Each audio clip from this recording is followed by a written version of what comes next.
What's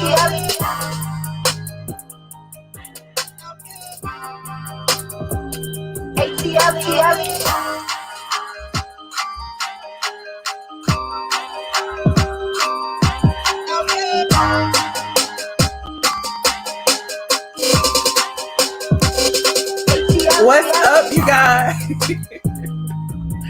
I'm like, I'm here. I can't see with my glasses. Hey, what's up, Black Pixie? You done changed your name again? Y'all be killing me. I thought you was rebranding, girl. What's up, James? What's up, Sam? Hey, Miss OMG. It is after midnight, and it is here I am again rubbing my eyes. It is May 1st, 2020, and the topic for today, my eyes. The topic for today is YouTube drama. It's a lot of YouTube drama going on in these streets, and I don't know if y'all have been under a rock, if y'all have seen it, if y'all haven't seen it, what is going on? Oh my God, so much is happening. So much harassment and bullying, and everybody going from this platform to see who fighting this week and see who fighting that week. I don't know what the hell to think. Now, I was going to come over here and talk about some more, Real Housewives stuff, but I would be remiss if I did not mention, all the things that are going on in the streets. Have y'all seen it? Somebody said Lil Boozy and Neek. Somebody said it's somebody named Soncerae. It's somebody it's so many. I can't keep up. Have y'all seen it? Now, let me start with the most serious of the situations. There's one that's going on right now that's been going on for a few days. There's been reports of a YouTuber who reportedly took her life after, being harassed for several years online. Now, you may or may not have heard of this person. I've heard of this person because, she's been on YouTube for years and years and years. Hold on, I'm going to show you. Now the blogs have gotten it, because first the YouTubes had it, and then the forums had it. Now the blogs got it. So now heavy.com is reporting. And heavy, it's heavy. They go by, what's popular and what's trending. And apparently a lot of people have been talking about this. So Soncerae Smith has been reportedly, they said, she took her own life after becoming a victim of stalking and harassment. Now, according to Heavy, it says Soncerae Smith, the popular YouTuber, died at the age of 39. Smith's family said she had been a victim of harassment and stalking, and she's survived by a son who is 2. Now, according to Heavy, she posted the news on her Facebook page. And here is a copy of her Facebook page. Hold on, I'm about to put this in here too. On the Facebook page, someone, Soncerae says, "We appreciate the outpour of sympathy and compassion from Soncerae's friends as well as supporters. We ask that you give our family privacy as we deal with the circumstances surrounding her passing. Vicious rumors can destroy a person. Being a victim of online stalking and harassment can take a toll on any person. Please continue to keep our family in your prayers." And then they also said there is help out there. Suicide is never the answer. If you need someone to talk to, there are people who are willing to listen.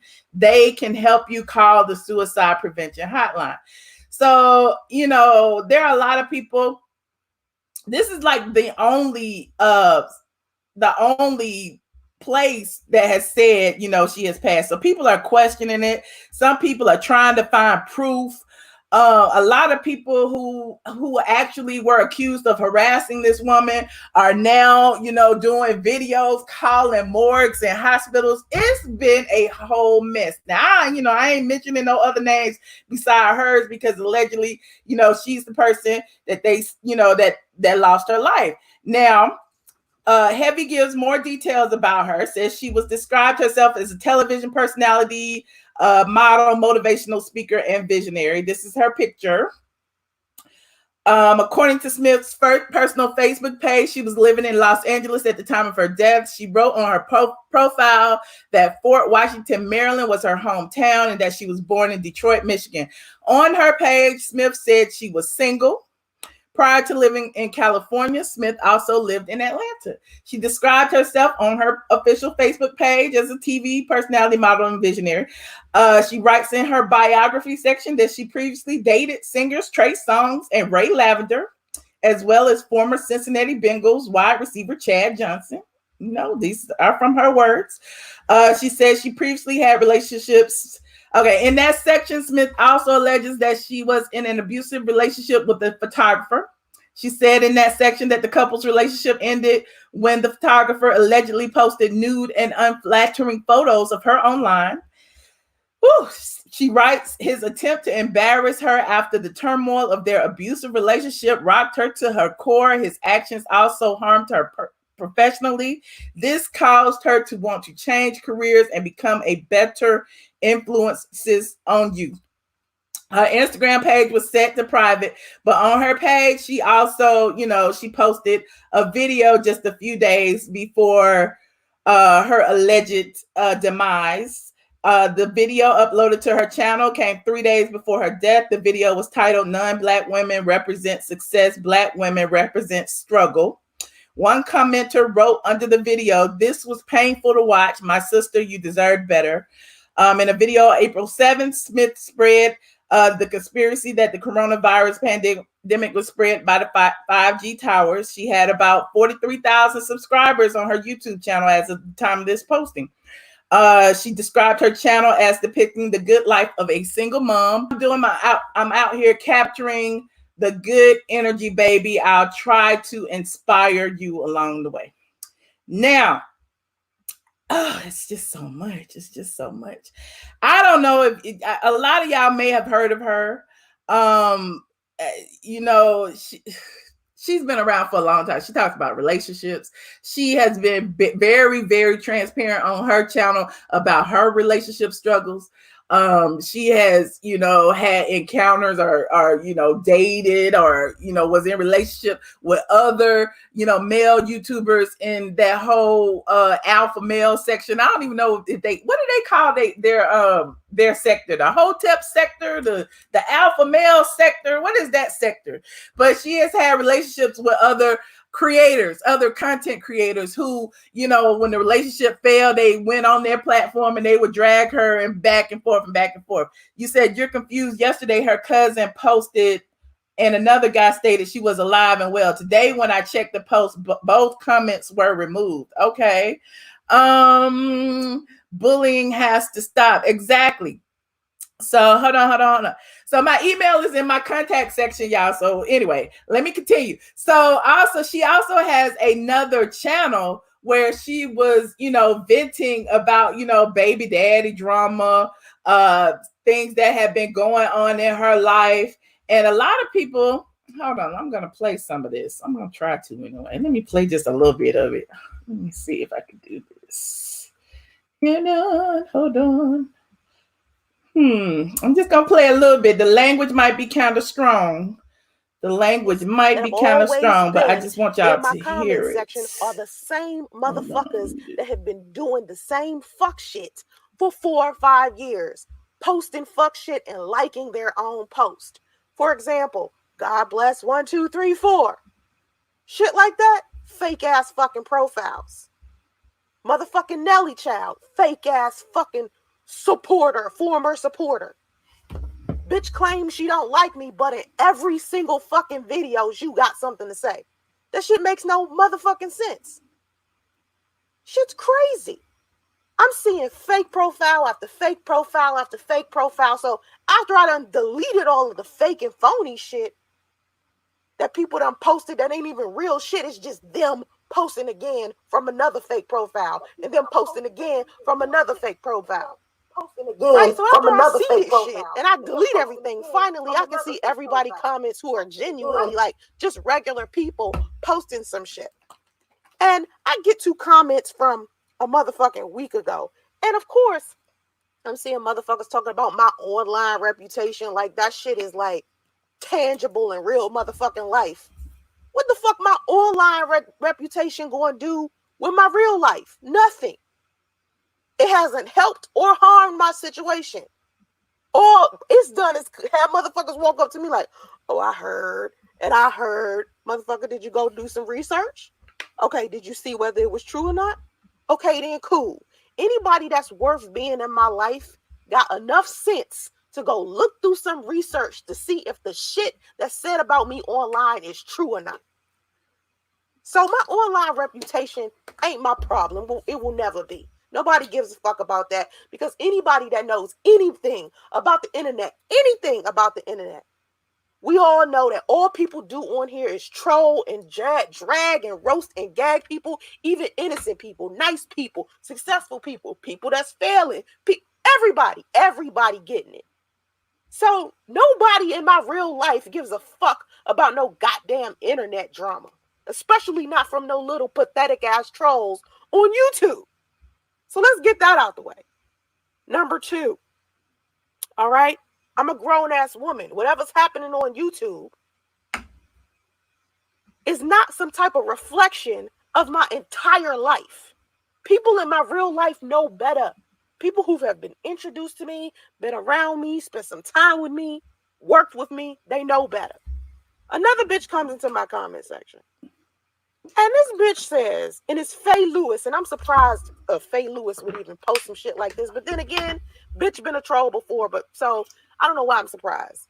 And I don't know why I keep having to say this same shit over again that I'm about to say to this stupid bitch. But let me just reiterate the shit again for the dummies. And this is why I keep calling y'all dumb, because you don't listen.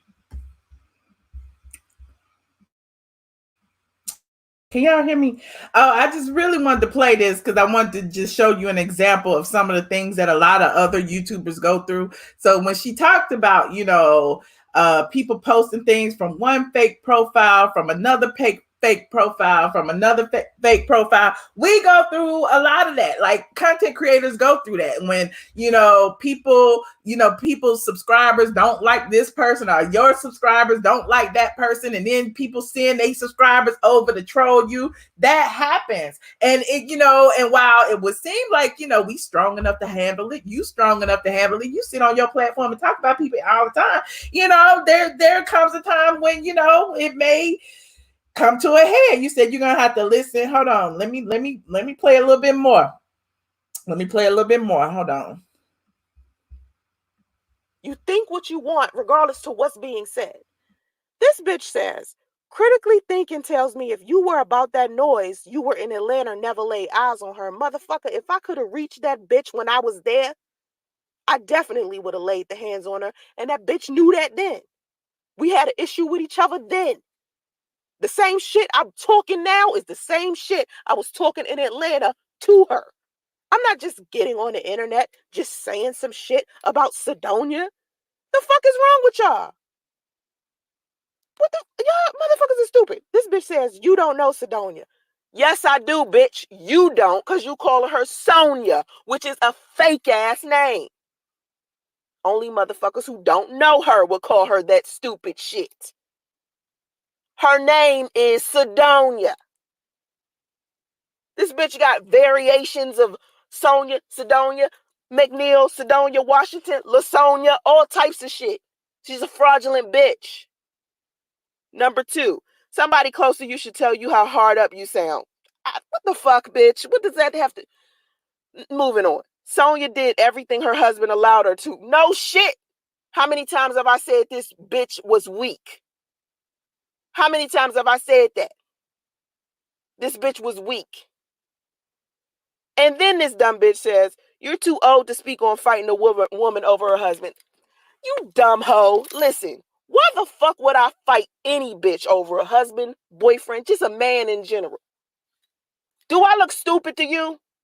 I don't want to strangle this bitch over priest. Fuck her fucking priest. How many times I gotta say, if this bitch want to fuck this nigga 3 ways from Sunday, that's what she can do. I said that shit when I was pregnant. When them two wanted to get back together, I was like, fine, get back together. That's not my problem with the hoe. My problem with Sidonia is that this bitch plays 2 sides of the fence. The bitch would get on the YouTube with y'all motherfuckers and make it seem like I was the villain, then turn around and call me and pretend like I'm not gonna defend Priest. I don't think what he's doing is right. I'm trying to support him to be a good father to Justice. Lying and shit, but was the same bitch that was telling Priest not to do what he needed to do to be on child support because the baby wasn't his. Telling this nigga because them two didn't have kids, there was no way in the world he could have kids and that Justice was his baby.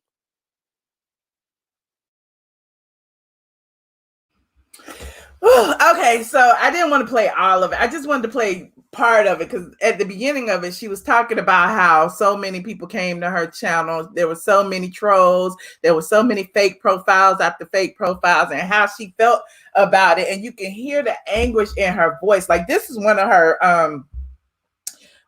backup channels. So, while on her main channel, she presented this, this happy face. In one of her last videos a few days ago, she was just talking about how beautiful the sunset was where she was in California. People are saying that she was homeless and living out of her car, but yet, she did this video of herself, in this, what seemed to be a luxury neighborhood, a luxurious neighborhood where you could see the mountains and the sun setting.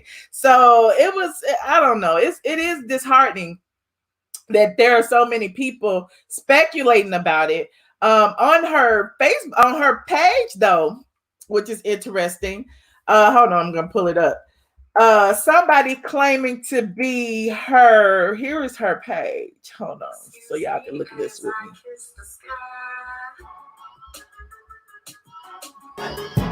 So this is her page. And on her page, there are people saying, this is her moderator, allegedly, left this comment on her page. Moderator Mark, it is my honor and privilege to now operate Soncerae social media pages, including Facebook and IG. My dear friend is loved and missed, and we want to make sure her message of positivity and love still spreads far and wide. Our friends and family ask for privacy at this time and a deeper level of understanding. Though Soncerae was known to be transparent, there are still parts of her life she did not share. She would want you to stay in good spirits and celebrate her life by sharing the stories of laughter and joy that she did share. Some of you have shown concern for her children. Her daughter is just like her mom. Her son, Justice, will be turning 2 years old in May 5th. We ask that you celebrate his birthday by donating and sending gifts. Again, please keep our family's privacy in mind. Respect our boundaries. Give us time to work through her transition. So this is on her page. Now, I'm not going to speculate because I don't know, but I do know that there have been some YouTubers who have faked their deaths. And what's crazy is the same YouTubers who have faked their death are now trying to prove that this person is actually dead. And I'm like, where do they do that at? Why are they doing that? Like, if this person is claiming to be harassed and bullied, and even if she just wants to die off YouTube, why y'all can't let her go? Why y'all can't just leave her alone?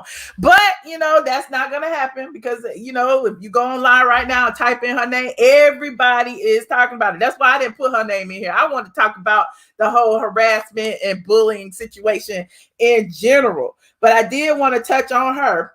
If there is a situation where she took her own life, I hope she rests in peace. There is, I don't know. It's a lot. Y'all said what now? Why would you want to fake your death? You need to ask the people that do it because there's been plenty of people on YouTube that have done it. people who fake their deaths on YouTube, that's disgusting. I would think so too. Got people donating to funerals and things, and then they pop up online and they still have people that follow them. I don't get it. Do you get it? I don't get it. But anyway, they sure moved fast to take over her page. Hasada had Hadassah. I hope I'm saying that right. I thought so too, because, and again, I'm not judging, but none of my moderators have access to my page. Now, I don't know about other YouTubers. I just think it's kind of strange that your mod, unless your mod is like your brother, your husband or something, like, why would your mod have access to your page? You said, so you don't believe she is not alive, she is gone. I'm gonna take her word for it. If she says she gone, she's gone. I don't know the lady. I don't know that she would fake it, but I do know that they say that she has been harassed, that people have been talking about her maliciously. She's been very transparent on her channel. She showed herself living in and out of her car for a while. She was pregnant by, another YouTuber who was separated from his wife at the time, but then he went back to his wife while they was bouncing from hotel to hotel. Like, this girl, like, it's been struggle on top of struggle now. So, her story is interesting, but it's just unfortunate that, people are using her death allegedly or not as fodder. Please, I feel sorry for her kids. I hope when she says she gone, she mean gone from social media. That's what everybody's hoping.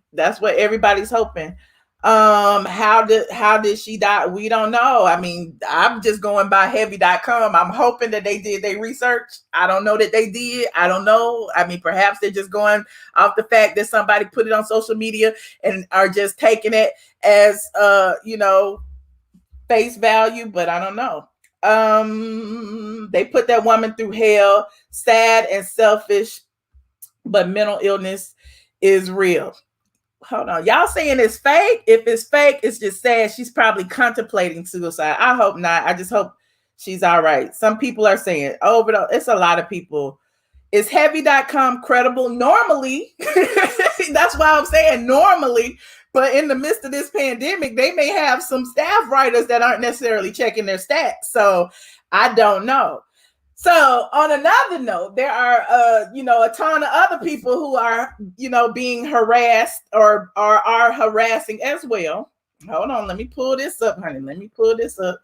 There's another one. They say this person is losing it.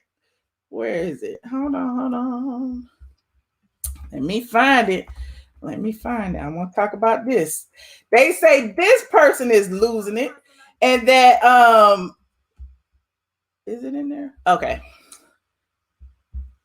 They say this person is losing it and has went on a campaign of bullying other people as well. Now, I personally, y'all already know what my history is with Lil Boosie, and if you don't know, she was harassing me back in the day, the whole T.S. Madison thing. She was using my names for clicks and views, even though she said that my channel was so much smaller than hers.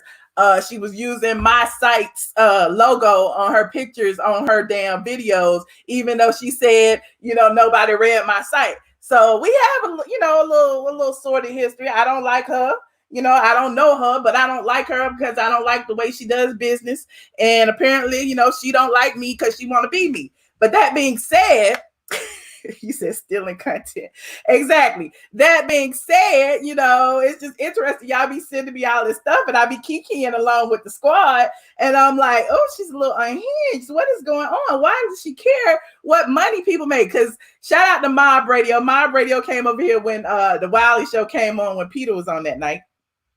And I was, pretty much getting caught up with Mob Radio stuff. And I saw Mob Radio had a beef with Lil Boosie. I'm like, why does Mob Radio have a beef with Lil Boosie? Like, new on the scene, or I don't know how new Mob Radio is, but new to me.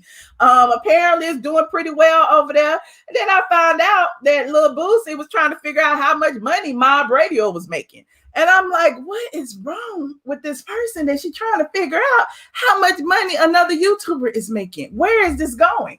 So that being said, Wiley had been talking about, I guess, Armand or Ding Dong or whatever y'all want to call them, the bums and bell do. We call them Ding Dong around here. He had been talking about it, and I don't know if they had made up or not, but now they beefing again. And so now she got on this platform. I don't even know what platform this is, honey, but she was like, let's listen. She was dragging. Hold on, let's listen. You know, my grandpa, this is my third grandpa here. He looking over because he's trying to watch TV. Look, y'all don't believe me. Okay, so I'm gonna try to keep it. Wait, hold on for a second. I'm gonna try to keep it somewhere preferred. Say hey, mama. Say hey, grandpa. Or not so. Hola. ¿Cómo estás? Okay. Now, I'm saying I see. I'm trying to figure out what's going on too. They put my name in the title. They talk big shit. Tasha K this. I love her, but that bitch has no integrity. Oh, I love her, but she dissed this. Okay, if you got a problem, why don't you face the problem you got a problem with? You know how many times I've called him in the behind the scenes? You know how many times I've called that bitch ass nigga behind the scenes? Okay, and he is, what do you want? I'm recording. What do you want? You're not gonna manipulate me. First of all, if you're any type of man that you say, if you're any type of influencer, okay, you want to go after Storm, but you claim that Storm is not an influencer. An influencer cannot be manipulated. First of all, mother, can influencers be manipulated? No, they manipulate everybody else, right? I'm so confused. I'm gonna have the squad tell me what this is about, because I don't even know. You said who this woman? Lil Boozy. Y'all ain't never heard of Lil Boozy? Child, I do not know. Let her tell it. Everybody know who she is. Hold on. You said Tasha K she's a snake or she's the snake. Tasha K is the person who recorded Cynthia. Okay, but I'm not an influencer. I'm a celebrity gossip blogger. There's a difference. Okay, now.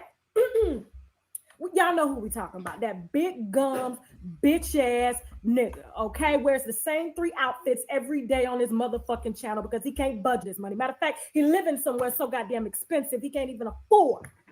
So when we talk about bullying and harassment, isn't this what bullying harassment is? When we talk about creator on creator harassment, isn't that what this is? Like, why would one creator go online and talk about another creator to talk about where they live and how much they paying and all that? Why would y'all do that? Why would y'all? Look, unless you his landlord, why would you do that? I'm just saying. He said she seemed mentally ill. I'm just here to watch. I'm just an observer. Hold on. Okay, to budget his money. That's why he always begging y'all for some money. Now, since we're on the topic of men, and everybody's worried about my husband's sexuality, and they want to come with no receipts, okay. Well, let's talk. Let's talk. I see a lot of empty jabs. Okay. Oh, I'm not gay, the female Andrew Caldwell. If I say that your husband's gay, he's gay. Let's talk about the facts. Let's talk about your channel. Let's talk about your talent. Okay. You claim that you're talented, but the only time if anybody goes to scroll that channel, okay, this is what these bitches don't like. This is what these bitch ass niggas don't like, okay, is the fact that they have to put my name in the title in order to get some type of audience, okay? You watch him on a regular day, he could be talking about anything, okay? But if it ain't me, ain't nobody checking for that shit. I see all of these damn wannabe bloggers, okay? They don't have the guts. They don't have the balls like I do. I got more dick than they do, and they're damn men. How about that, okay? How about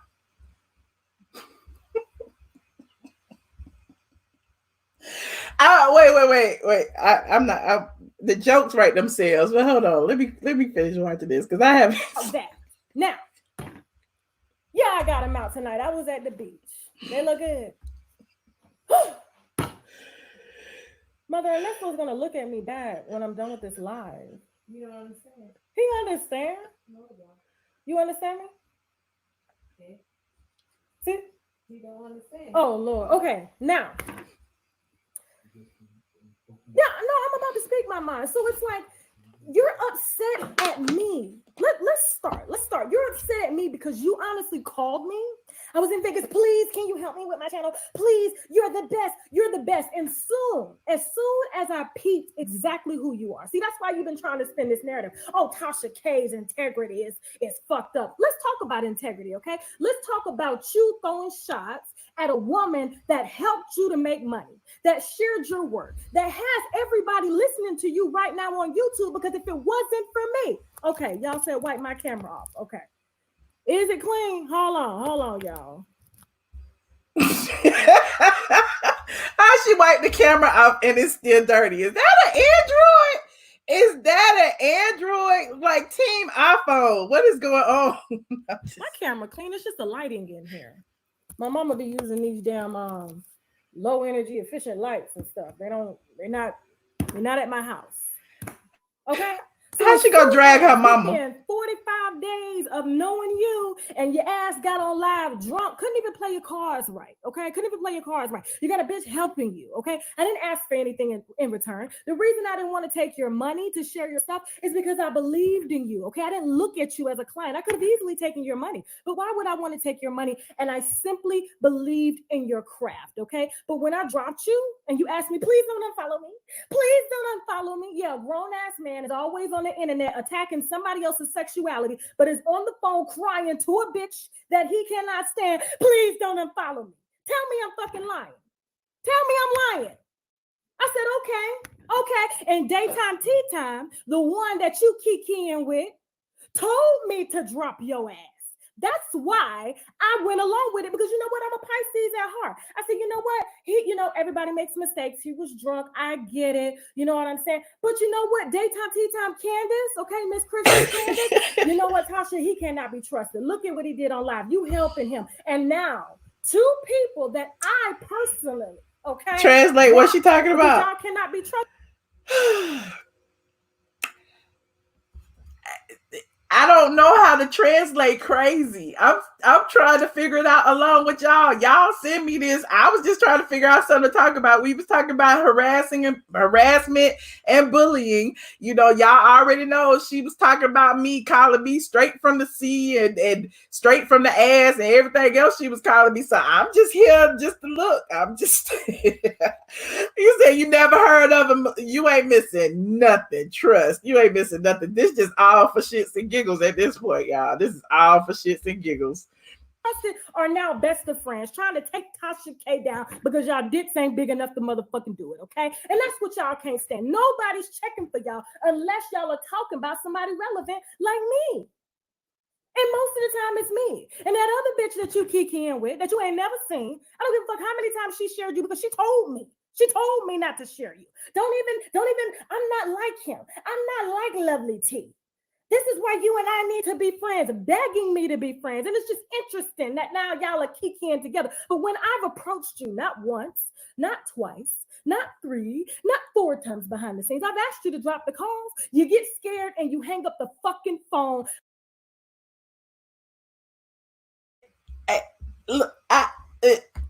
I want y'all to call in and explain this. I am confusion. I am confusion too, Lady T. I am confusion, but I'm getting my life though, because this is crazy. Like, where's the medication? The small dick that you have, okay? Because your motherfucking ass is scared. You know, you want to get on your platform, spin this narrative like, oh, Tasha has the integrity problems, but you was the bitch ass nigga that fucked me over before you even got a chance to fucking get to know me. Why? I need some water. I need some water. My throat dry. I'm watching this. And now you want to attack Storm? You know why you want to attack Storm? You know why? Because you feel that Storm don't have what it takes, okay? I know who Storm is. Storm is Flaming.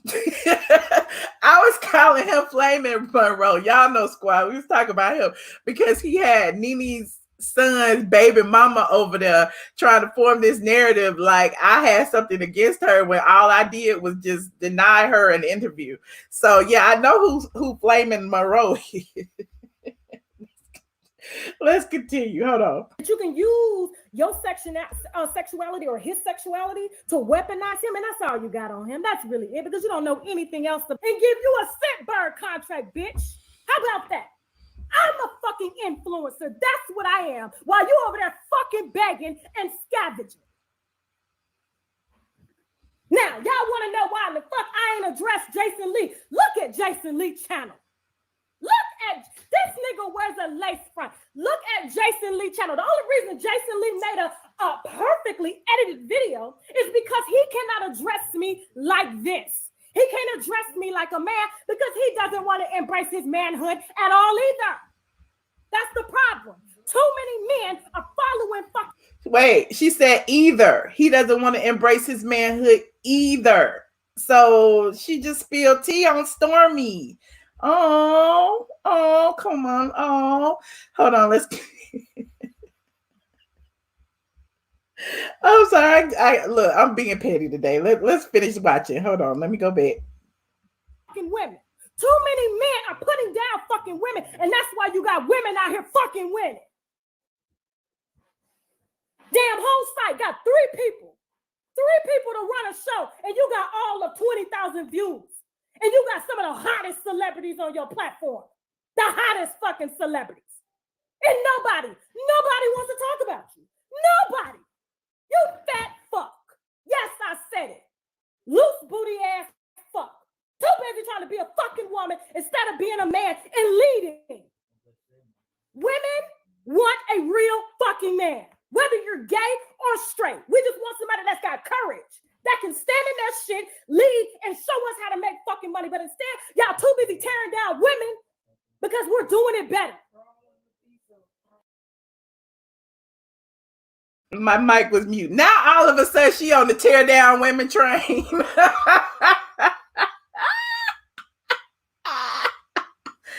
Hey Wally, I see you. Now all of a sudden she on the tear down women train.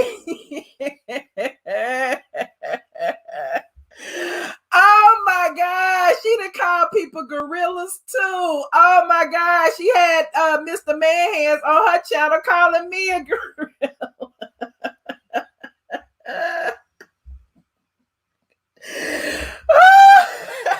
I'm sorry.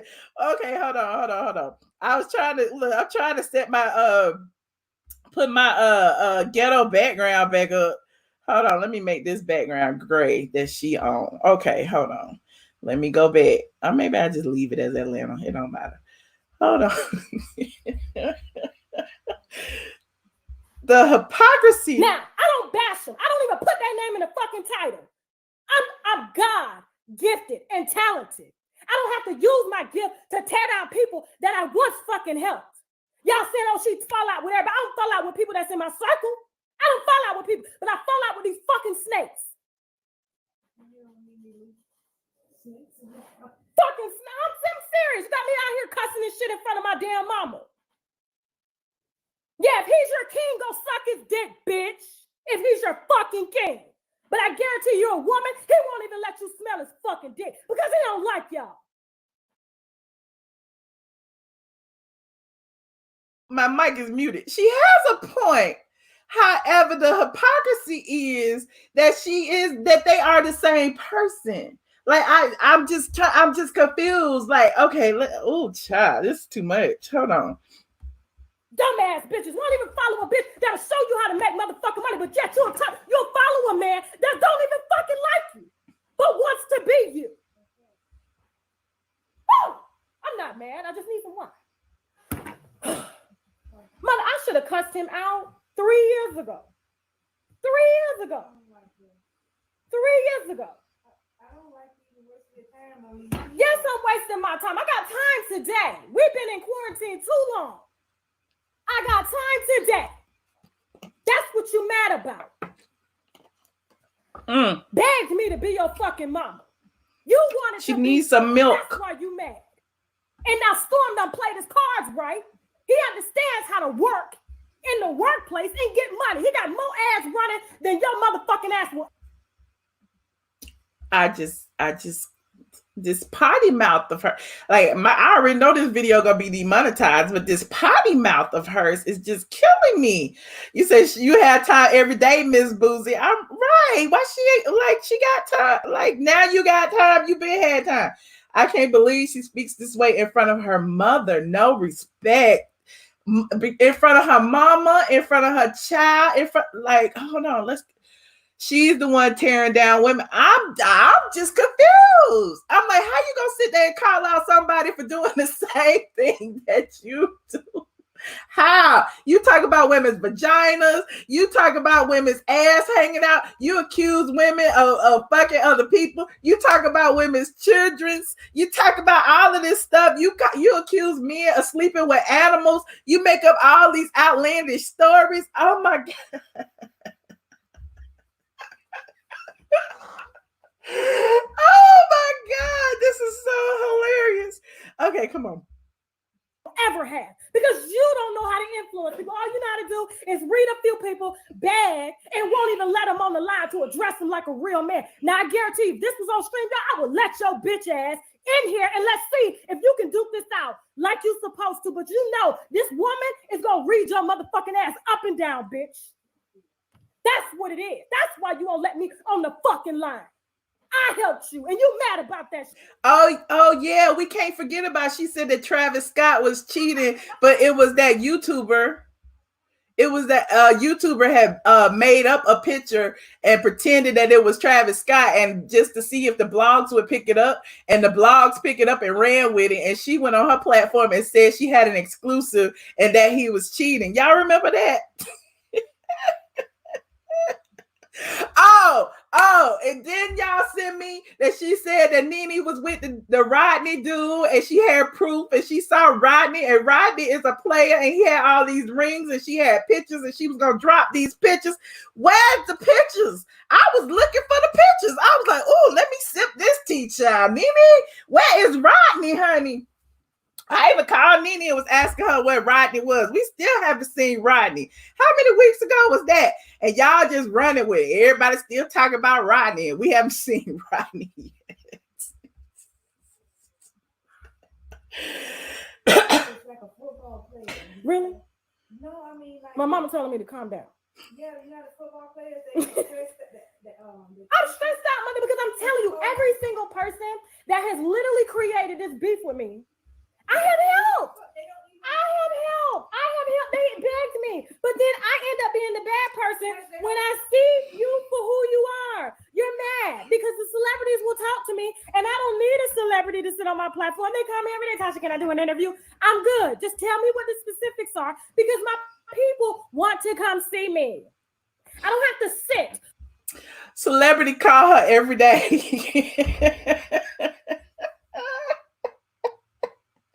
She don't need no celebrities to sit on her channel. They call her every day, and she just gonna tell you what they said. She don't need the proof.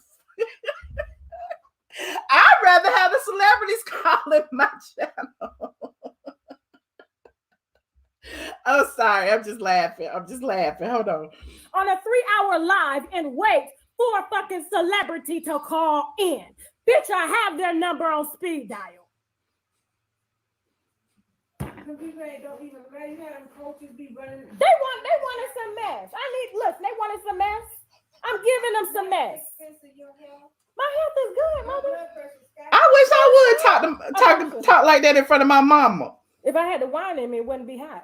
She said my blood pressure high. I ain't never had my blood pressure checked like that. Now, that's what they're gonna do. Oh, wait a minute. You said what? Hold on. I halfway read it, honey. Hey, Tamara. I love you, Michelle, but I can't watch you hate on other women while laughing hysterically. You can't exhibit the same behavior you criticize. Done for the night. When have you seen me go on live and curse somebody out and talk about, how much money they make and that? When have you heard me ever go on live and rant like that? When? You saying I'm criticizing the same behavior? What behavior have I done? Like I'm all for standing in my truth. If I've done any of what she's done, y'all call me out on it. y'all can call me out on it because I have not. I guarantee you, we can go live any day, but you are not going live on my major platform, okay? That's my BET contract. That's my Sitbird contract. That's my FabFitFun fucking contract. Matter of fact, that's my app. I got so many apps that are paying for ads, okay? Ads and shit like that. No. You are not getting any of that. You are going to use that lame ass motherfucking personality that you should have been developing when you were snorting cocaine, okay? And getting fucked in your ass by anybody. But instead, okay, you're mad at a bitch that has worked literally for 15 years to get where you want to. Did she just, isn't that homophobic? Isn't that homophobic? She up here talking about he been effed in his booty by anybody. Like, isn't that kind of homophobic? Who would say these things? Oh my God. Fucking never sit. Now, I told you I would load up this live and take every motherfucking body that was on your live, because the only reason they were over there anyway is because your bitch ass is in the middle of two females shit instead of being a man and fucking creating your own news. Well, he hung up. He gone. Dave, I know we hung up because he's watching right now. I hope you're watching. You're watching a woman lead the pack. God made Adam and Eve, but your ass ain't taking motherfucking Adam's position. Because you too busy following behind a fucking woman. And then she been blogging for 15 years now. Now she been blogging longer than me. Where? Hold on, when that happened? I'm confused. When did that happen? Oh my God. I be halfway. Look, I'm glad y'all paying attention because I'll just be like 15 years. Get mad when a bitch doing better than you. Don't get mad because I know the fucking game. Don't get mad because you ain't had the courage to ask me what kind of fucking camera I was using. I was too busy trying to help you learn how to fucking market. You know why? Because my husband who gives me that superb quality, okay? That superb fucking quality. All right, we're a team. We're a partnership. It's almost over. Do, okay?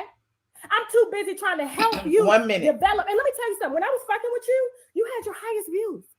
You had your highest views because I was teaching you marketing. It's not about a camera. Wait. Can we wait. She does not put their names in her videos. She does not put their names in her videos. What about me? What about me? Hold on. Let me see. Hold on. I gotta see something real quick.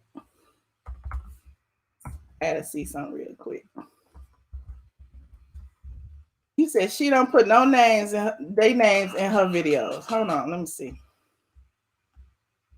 Hold on. Let me see. Did she take my name out? Oh. Okay. Well. Let me put this in here. Hold on. Hold on. She don't put no name. Wait, let me make this big. Michelle B. Who is that? She don't put no names in her videos. Kaya. She don't put no names in her videos.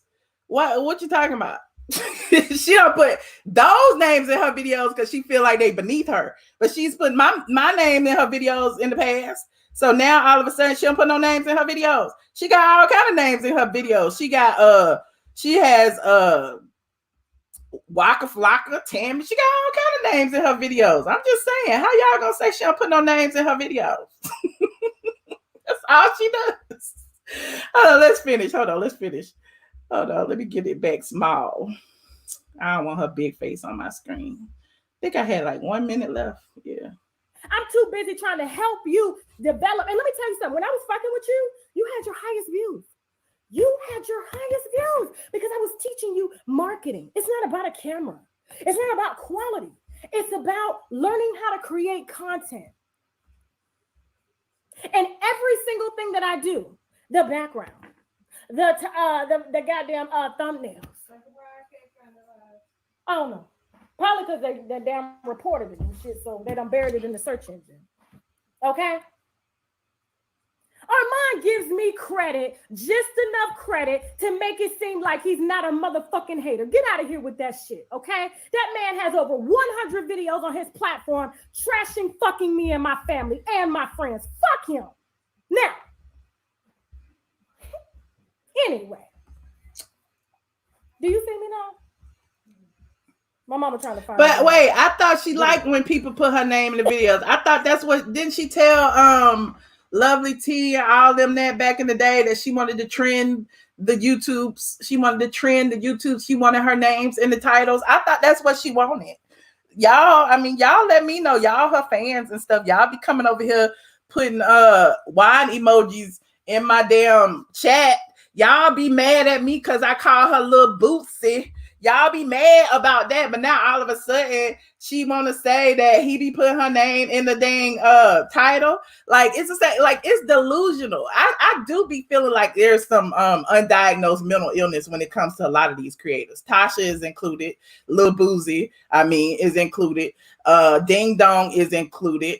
Mr. Man Hands is included. It's a whole bunch of it. Like it's undiagnosed. Like they sit here and do one thing and then complain when something else happens. Like Mr. Man Hands was stalking me because I was making videos about the Queen's Court, but because I wasn't saying what he wanted to say, what he wanted me to say, all of a sudden it's a problem. She got 9 videos about me. She got 9 videos about me. And now here go Lil Boozy doing the same thing. He got all these videos with my name in the title. What is the problem? Y'all put everybody's names in the title. Y'all sit on y'all platforms and talk about everybody. That's why I'm like, where is this creative conflict coming from? And I feel like, you know, a lot of times it's like, I don't know, is it jealousy? What is it? Is it jealousy?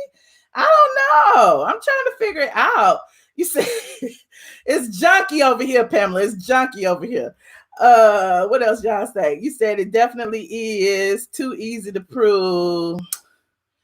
I don't know. I'm just trying to figure it out because it's just drama after drama after drama.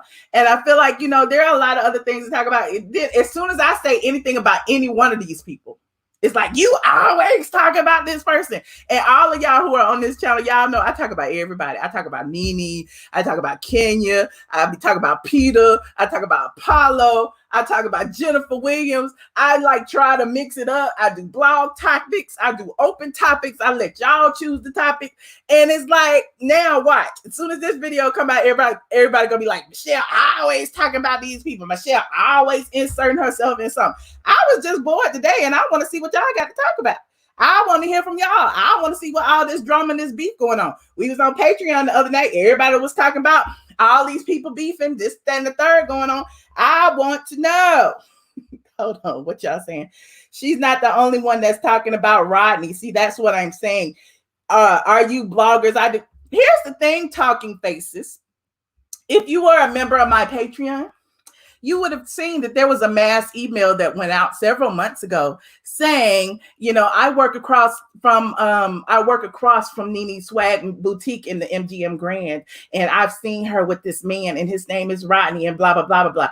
It was a mass email. It went out to several bloggers. Several bloggers reported on it. Tasha K was the only one who said she had pictures. Let's see the pictures. And the mass email, the thing is, people send things out like that because they want to spread rumors. And I don't like just run with things just because somebody said it without proof. And when I emailed the person back, if you on my Patreon, you would have seen this because I showed the whole email thread. I asked the person for proof and they said they didn't have any. So there you have it. Let me continue. Hold on. You said give everybody a fair roast and no discrimination. I'm waiting to see the pics. I just want to see the pics. Like, I'm a blogger. Perhaps I would put it up on my site and be like, oh, here's Nene's side man, Rodney. Let's see his face, y'all. Let's see his face. But we haven't seen it. I never heard you go there. Exactly. That's my point. So people get in their feelings just from me giving a, you know, look, unbiased, biased, whatever you want to call it, opinion of the situation at hand. I do think there's a lot of bullying that goes on YouTube. I said it. Hell, I said that I felt like I was a victim of a lot of bullying at the time when I first came on YouTube, and everybody was doing videos with my name in it. Everybody was talking about me. Hell, that old man, what's his name? What's the old man name? Dang. the old man that used to be on meth or whatever, he said that that I should get beat up and my Rolex should be stolen. He said I had no business in the club with Kaya, and you know, she need to get beat up. Somebody need to slap her. So I'm like, in that creator harassment. There was another person who had a beat nose or whatever. I don't even know her name. What was her name? I don't know, whoever, they're irrelevant. But you know, if you put my name in the search and you put Michelle Brown in the search, and you'll see all kind of content come up. All kind of people talking about me. All kind of people calling me fat and ugly and saying that I was eating chicken wings and all kind of stuff. So, you know, it's at this particular juncture, it's like, what do we consider harassment and what don't we consider harassment? I don't know. You said, we haven't talked about Danny Glover. Not Danny Glover. But y'all want to hear this last minute of all of this crazy rant? Hold on. I think we got 38 seconds. I don't know what else she said, but what the hell was I gonna say? What was my last thought? Yes, I'm trying to give you game, but you too busy working on quality, and now you got decent quality, but still no motherfucking views. You had your highest views when you was with me, bitch. But you got superb quality. You got a fucking teddy bear in the background. You got a blue background. You're trying to trick people, making them think that it's my content that they're clicking on, and then they get you and log the fuck off, okay?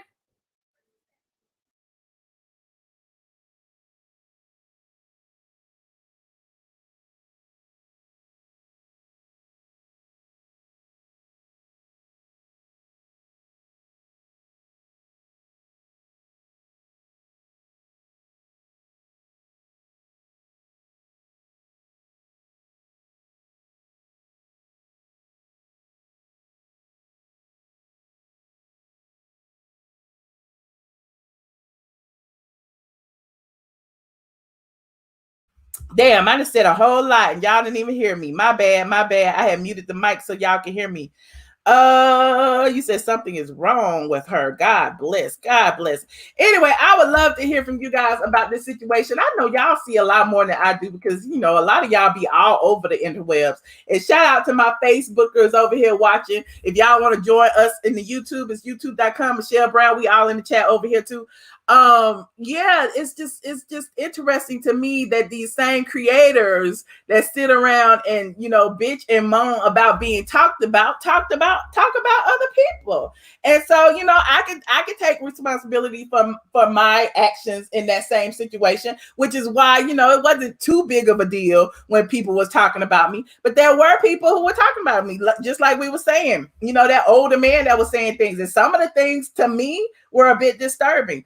What she did say that I agreed with was, you know, there are a lot of women who follow a lot of these, you know, gay identified men who pretty much drag women, and Ding Dong is one of those men. So he calls women monkeys, called black women gorillas, be talking about dark-skinned people. I've heard him refer to somebody as an N-word, B-I-T-C-H. So it's like, dang, if you're gonna go that far, you must really don't like yourself. So, you know, again, Lil Boosie, aka the Tasha chick, she said some of the same derogatory things about women. So I'm just like, they are pretty much tit for tat. So when we talk about them, which we've talked about them before because they've been going back and forth for a while, it's like, let the snakes bite each other.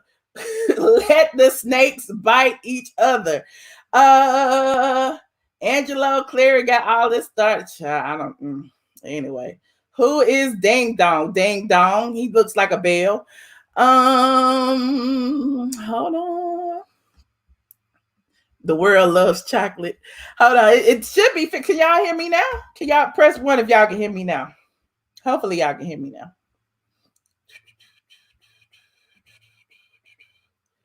Let me see if it catches up. Can y'all hear me? Press 1 if you can hear me. All right, I'm back. Okay. So yeah, I would love to hear from you guys to see, you know, I mean, you know, it could be open topic for the rest of the night. Hell, I've used the whole hour up talking talking about these misfits and ding dongs and Lil Boozies. And for the record, Lil Boosie is a rapper. Lil Boozy is a YouTuber who drinks a lot. So there is a difference. One is with an S, the other is with a Z-I-E. So I just wanted to clear that up because clearly some of y'all are confused. You said you been heard me. They were late. Oh, okay. Oh, okay. The video is lagging. Oh no, it can't be. Is it? No. I hope not. I'm not on Wi-Fi. Why is it lagging? No. You said. You said.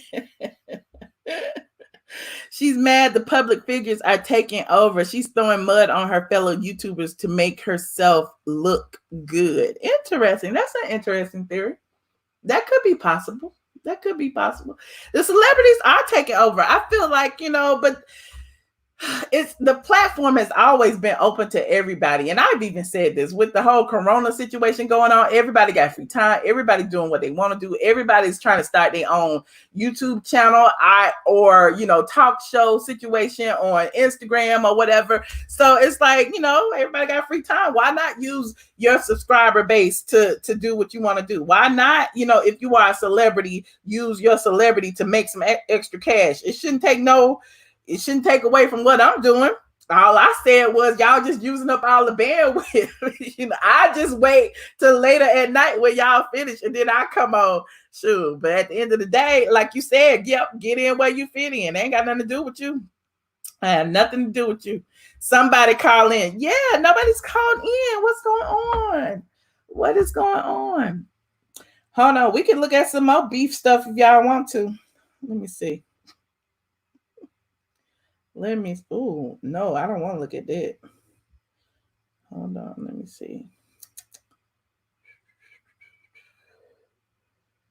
Ooh, that would be interesting. Most celebrities are not articulate and savvy enough to go live and make it entertaining. Yeah, true. But it's fun watching them try, though. It is fun watching them try. This is like the YouTubers are all the same, but just put out things differently. I don't think everybody's the same. I'm always win forever. Everybody is not the same. There are some people who, lie a lot, and she's one of them. Found you on YouTube. It's ahead of Facebook. Oh, okay, cool. Hadassah, welcome over to YouTube. Don't forget to like and subscribe. Michelle, God made us all different. Personality, different minds. We deal with different people's tactics. There's enough room for everybody. No one said there wasn't. And the point being is, if there's enough room for everyone, why is this one person going online trying to figure out what other people are making? There's enough room for everybody. Why is this person going online talking about, what people can afford and can't afford, and talking about fellow YouTubers' income? They beg and they gotta beg for money. Why are you online talking about that? Like, at the end of the day, everybody put their cash app up. At the end of the day, like, everybody's, talking about the same thing. We all have subscribers. We all depend on y'all to support our channels and our dreams and our hopes and wishes. So why would you go on your platform and try to, take that away from another YouTuber, whether they're monetized or not? Like, if I put my cash app up, whether I'm monetized or not, I appreciate the people who decide to, give. Ain't nobody twisting nobody's arm making y'all give. So there's that. YouTube is getting ready to take down a lot of black channels. I don't know about all that. Y'all wish. Y'all wish. Let me help them out. You have good personalities, so they got to bring the drama to your platform. All you have to do is bring it back, because you know how reality stars react to that. Okay. I just wish y'all could get along. Get along? You mean get along? Okay. I really don't care. Yeah, interrupt the content with all this drama. Oh, what drama? So did she lie about Rashida and Kirk? She sure did. Y'all know she lied about Rashida and Kirk. Rashida's damn near 45 years old. Like how would Kirk? Anyway, child. Not taking black channels down. They like to see us act stupid to make money. But I mean, yeah, but you're only watching the black channels, so you only see the black channels act stupid. Watch some of them white channels. They act stupid too. Everybody know Jazzy Bell. You from Atlanta? Tell her. Everybody know Rashida is lying about her age. Everybody lies about their age. Y'all think Rashida is 30-something? Y'all out y'all mind. That's y'all fault. She lied about Rashida. She lied about Dennis McKinley. Like, who gonna sit on a platform and say somebody is fucking animals? Who would do that? How would you even come up with such a thing? That is foul. That is crazy. You said you need a loan. I need a loan too. The drama is content in the beef sector. Exactly. You know, they do it on purpose. They argue, they go back and forth on purpose. They like, ooh, XYZ talking about me. I'm gonna talk about them too. But for me, you know, I like to talk in generalizations. Hell, I've talked about Lil Boozy in the past. I talked about Ding Dong in the past, but I rarely put their names in my title. I don't think I've ever put their names in my title. I don't know. She been 35 since K Michelle. I'm just saying, like, I mean, I do feel like she caters to the kiddie audience. You know what I'm saying? So the kiddie audience, the teens, they're gonna believe whatever she says because you know they're not, you know, astute enough to look into it deeper. Whereas anybody who is you know, over 30 are gonna look at it like, girl, that don't even sound right. What happened? Child bad. But anyway. Where are the pictures? Where's the range? Who is the snake? Who shot JFK? Okay, we want some receipts. We want receipts. That's okay, Michelle. You're playing it for us. It's entertainment. We okay with that, but we can do without the commentary about the drama because you all do it. You all do it. That's all I'm saying. Okay, talking faces. We all may do it, but we all may do it differently. It has been recorded that watch it live now under an alternate profile. Good for her. Good for her. Hey girl, how you doing, girl? What's up, Boozy? What's up, girl?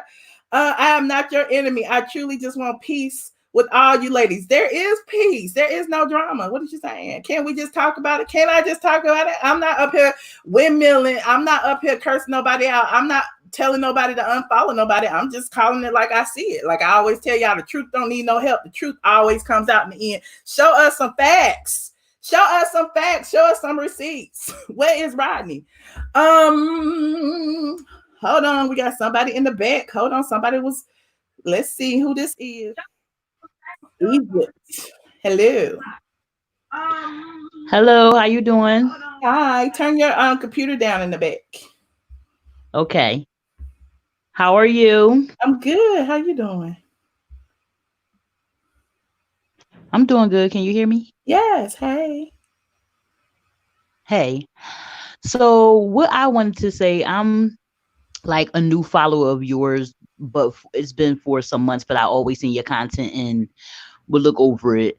I don't understand this whole thing with everybody talking about, you know, who can put out content, who can this, who can that.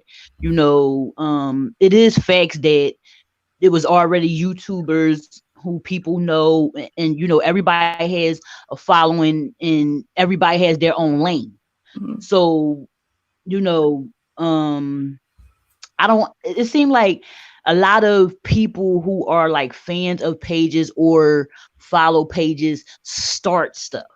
Like it really don't be making no sense because everybody has their own thing. Like I like when you and Justin Diego, I like when y'all get together. You know, I was following him and that's pretty much how I kind of found out about you. And so it's like, you know, I don't see what the issue is because like I follow you now as well, you know what I mean, and your content. So it's like and a couple other people because I like how y'all put out content. Now everybody is not the same because some people, you know, they keep a family friendly show. You got some people that is this like really messy and they just doing it because it seemed like to me like they're hating, and where the perspective of you and a few others to me, like y'all could actually work for Bravo. Like, you know how they do the after show? I think like y'all would be better asking the questions than the people that they have because those people are boring.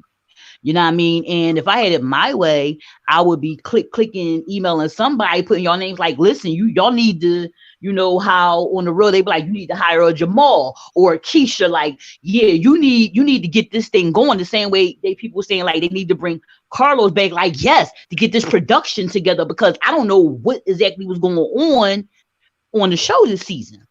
But real talk, I think that you, Bingeworthy, Richie Sky, I think the job will be excellent to work for Bravo to do the question for the after shows.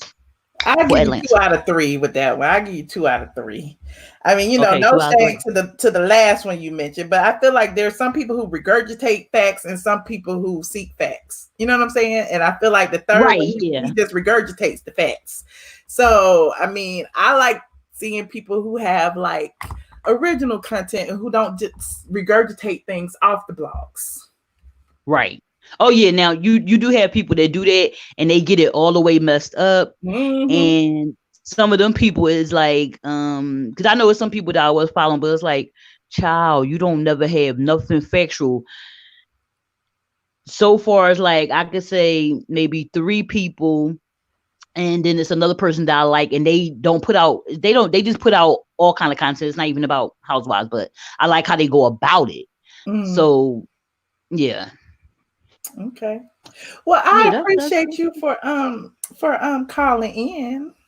Yes, but no problem. And I'm gonna tell you another thing. I just feel like there are a lot of different personalities on this platform. I do, and I think my thing is, look, just like Nene said the other day, I don't start it, but I'll finish it. You know what I'm saying? Like I always clap back. I don't never start nothing. And so with the whole Lil Boozy, Tasha K, blah, blah, blah, even DJ Rich Scott, even all those people were talking about me first before I even knew who they were. And so when I heard some of the derogatory things that they were saying about me, all of a sudden I got hard feelings. You know what I'm saying? I don't have to like you now because, that's how the playing field started. You know what I'm saying? So as far as I'm concerned, that's where I stand with it. So when people come to me and be like, why you don't like this person? Or why are you beefing with that person? Or why are you beefing whatever? I'm like, I'm not beefing with anybody. Like literally, I just don't, those just aren't my cup of tea. They have a personal way they feel about you. Right. And because I'm vocal about it, I don't have to like everybody. This is my platform. If I don't like you, I'm just going to say I don't like you.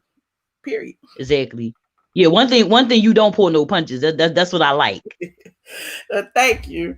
Thank you so much for calling in. I appreciate you.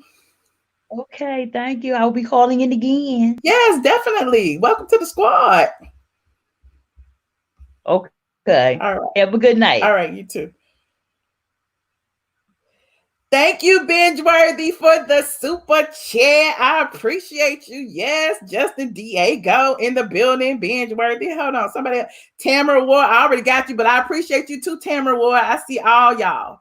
Hold on. We got somebody else in the back end says y'all ain't calling her.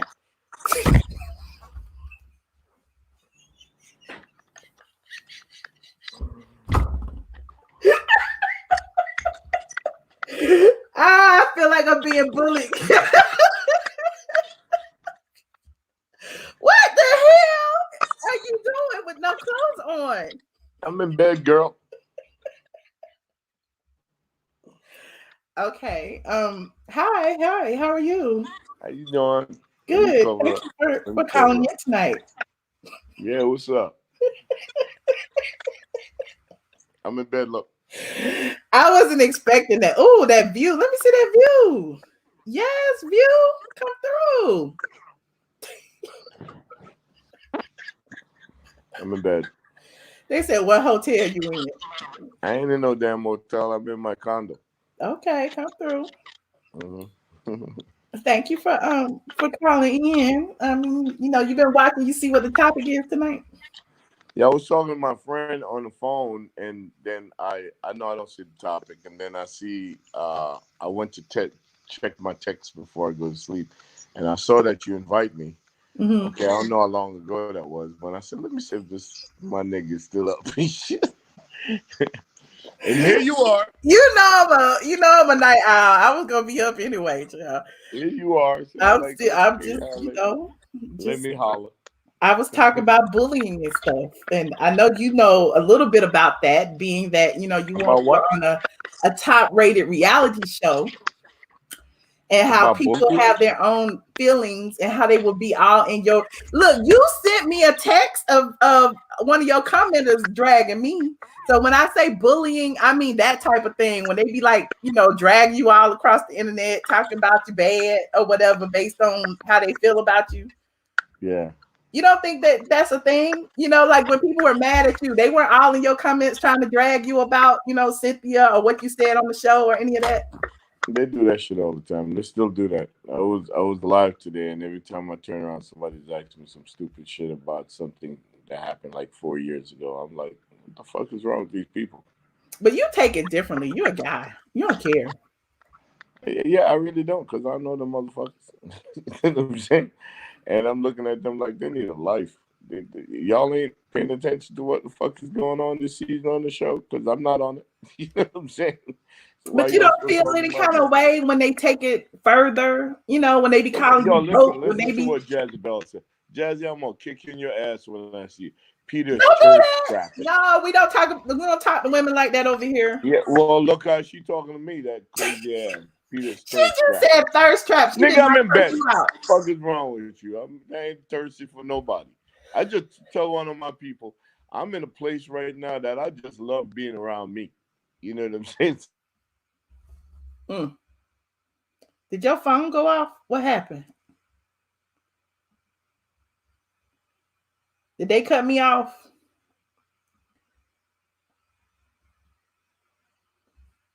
I think Peter must have got cut off. What happened? He went dark, child. Am I still on live? I don't know what happened. I don't know. I was like, did y'all report us? Did y'all report Peter for being like in his naked? You said call him back. I'll call him back. I want him to call in on StreamYard though. I could call him on the phone, but y'all know how that is. You said God don't like ugly. Exactly, binge work. She didn't call him thirsty. He said in thirst traps laying in that bed. Exactly, Sexy Sky Dog. Peter knew what she meant. And I'm sure he didn't mean any harm, Jezebel. He didn't mean any harm. Hold on. I'm about to hold on. I think he texted me. Yeah. How I put this in there? Bam.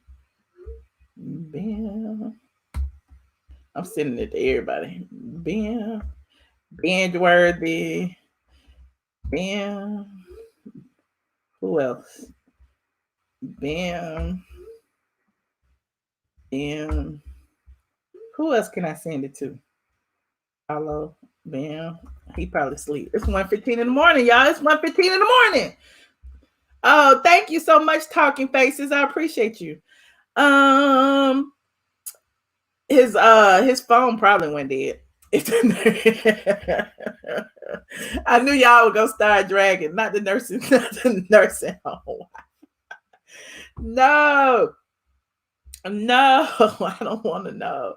Where y'all at? Y'all call me then. Since he ain't gonna call me, if he don't call back in the next 10 minutes, I'm hanging up anyway because I was getting ready to go. We were talking about call Andrew. He crying. What he crying for? Why he crying? No, it's okay. We don't have nothing to do. I don't have anything to do either, really. I was gonna go downstairs and drink some wine and watch TV. Hold on, let me see what's going on. What happened to your phone?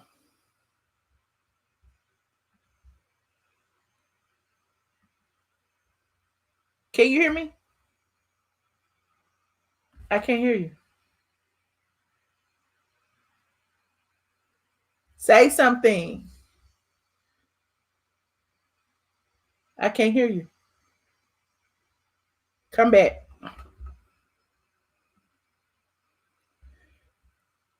Hold on. Jasmine. Yes. What you got to say? I know you about to say something crazy. Can you tell him what thirst trapping is? You know he don't know.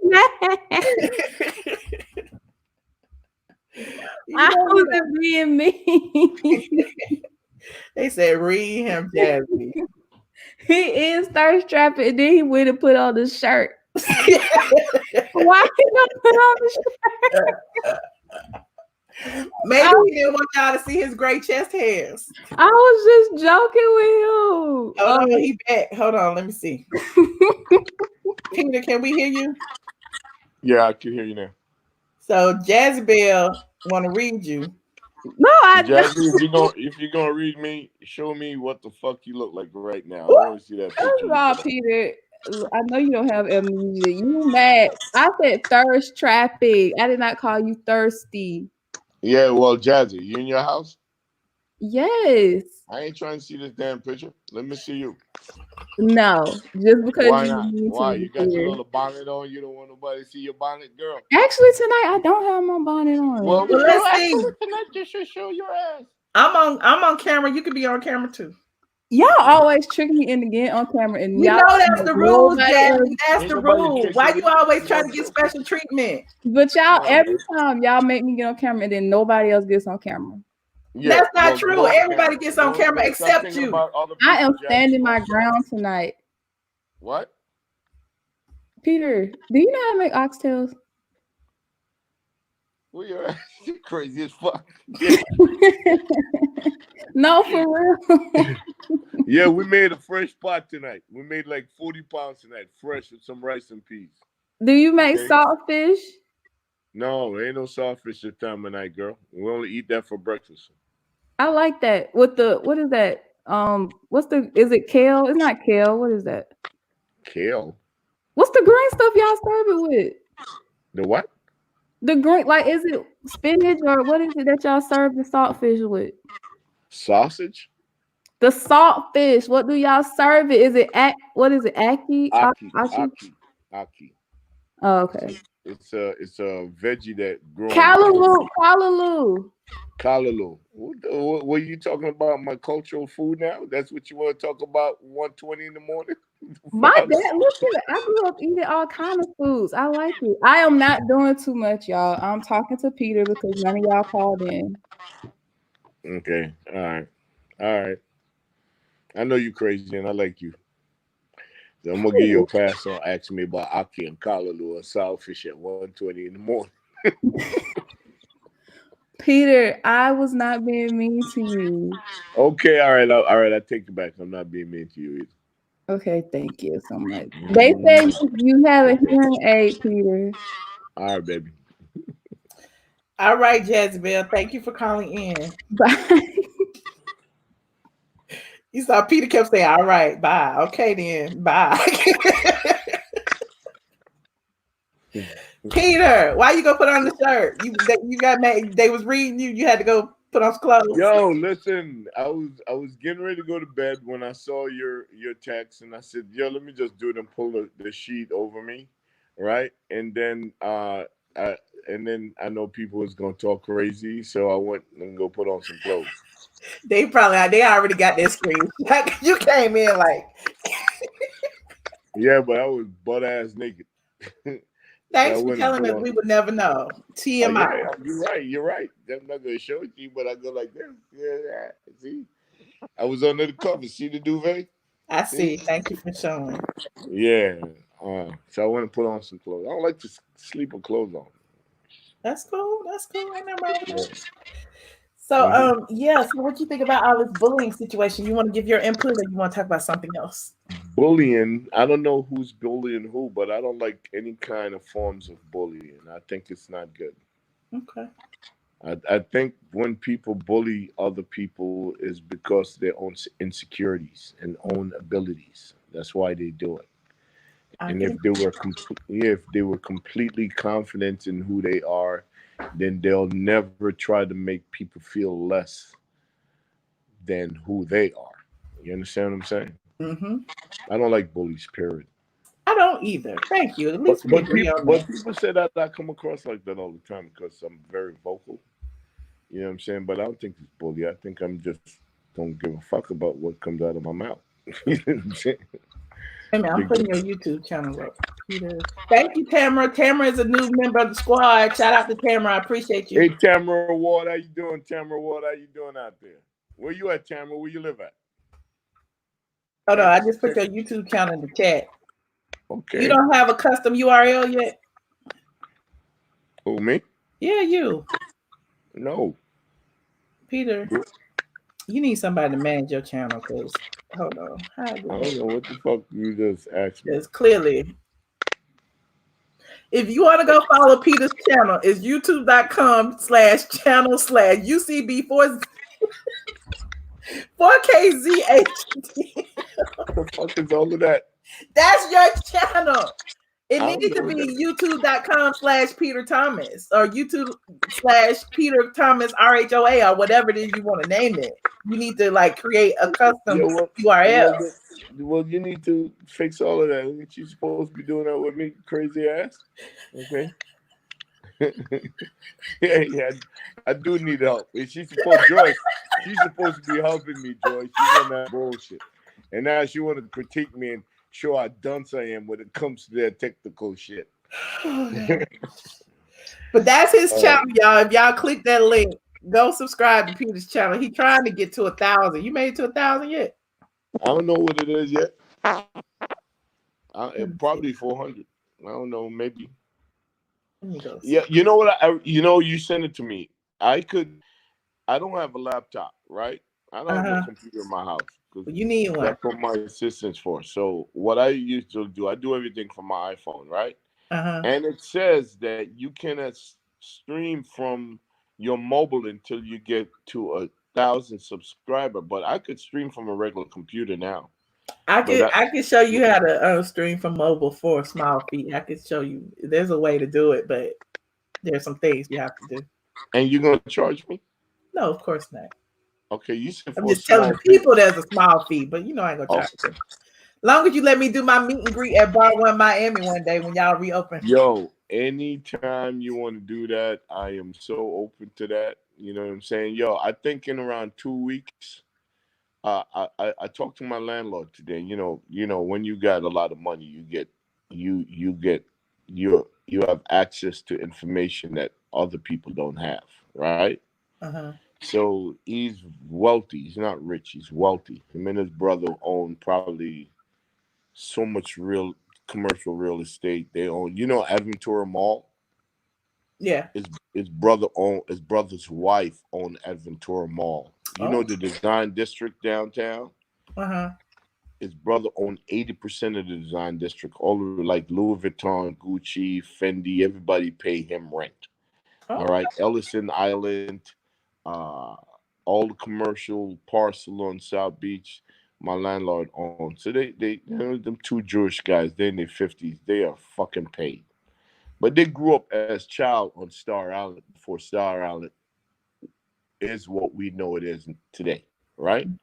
So I was talking to him today, and he basically said, "Yo, I just got off the phone with the mayor. Don't say it to nobody, but we're gonna open up Miami Beach by the 15th." By when? And I said the 15th of May, and I said that's in a couple of weeks. And he said, "Yeah, because we already hit the peak, so we're plateauing now." Okay, and it's manageable. They said they think in 2 weeks, if it keep on going down and not rising, they're gonna open back the beach. That means they're gonna let people back in hotels, and they're gonna partially open restaurants. Okay, he said no bar crowd, no clubs, no strip clubs, not this summer. Okay, because they don't want it to go up again. That, you know what I'm saying? So I'm like, damn, no strip clubs, Miami, no strip clubs. Oh shit, niggas gonna lose their mind. So what that means is like restaurants that after watching Anderson Cooper, and he's shown on CNN the graph in a restaurant with 3 tables and the table in the middle in Wuhan, China. 2 or 3 people had it, then the table to the left and table to 5. Other people keep on having it because of the closeness of the tables, right? So with that being said, people, CNN, they will beat the shit. They'll beat anything in your head 20 times a day if you watch that shit. So make people a little bit fear some of going into restaurants, right? So, but the cool thing about my restaurant, Michelle, is that I have 7,000 square foot of patio wraparound on the water. You do. It's beautiful. Yeah, yeah, and I could social distance. I could put people 12 foot apart from each other and still have 100 people out there. So I think with no restaurant, no nightclubs, no strip clubs, no, I mean no bars, no strip clubs, no clubs. I think uh, that community is going to be forced to to be in environment like what I own, and I'm the only one on South Beach outside of Monty that have that many square foot and a patio, and nobody have the view that I have. So I think that 2 hour segments every day I open, or like 2 hour, you have a 2 hour maximum, 2 hour maximum. I think I'm gonna be sold out. Hmm. And at outdoors, I don't even want to focus on the inside of my restaurant. I'm gonna focus on the outside of my restaurant. Because when you're outside, you know what I'm saying, just the natural element of the sun and all of that outside is just something more feasible and doable for people to be more relaxed. Somebody asked me about why you didn't stream your restaurant on. What? Wait a minute. Is this your restaurant right here? Hold on. I'm putting it on mute. Why you didn't stream your restaurant on YouTube? Then you isn't there like a little thing? Oh, here it is right here. Isn't this your restaurant? Where y'all going? Uh, no, no, no, that no. I was in my build. That's on top. That I was upstairs in the pool deck. My restaurant is below that. Oh, I'm okay. Because I was I'm like, up. that view is the same from your restaurant, right? Yeah, is it the same view? Yeah, it is. Okay. Yeah. All All right. right. I was up there talking shit. I was talking about how beautiful the view is, how the sunset is Yeah, crazy. I was like, this is a good video with the drone footage.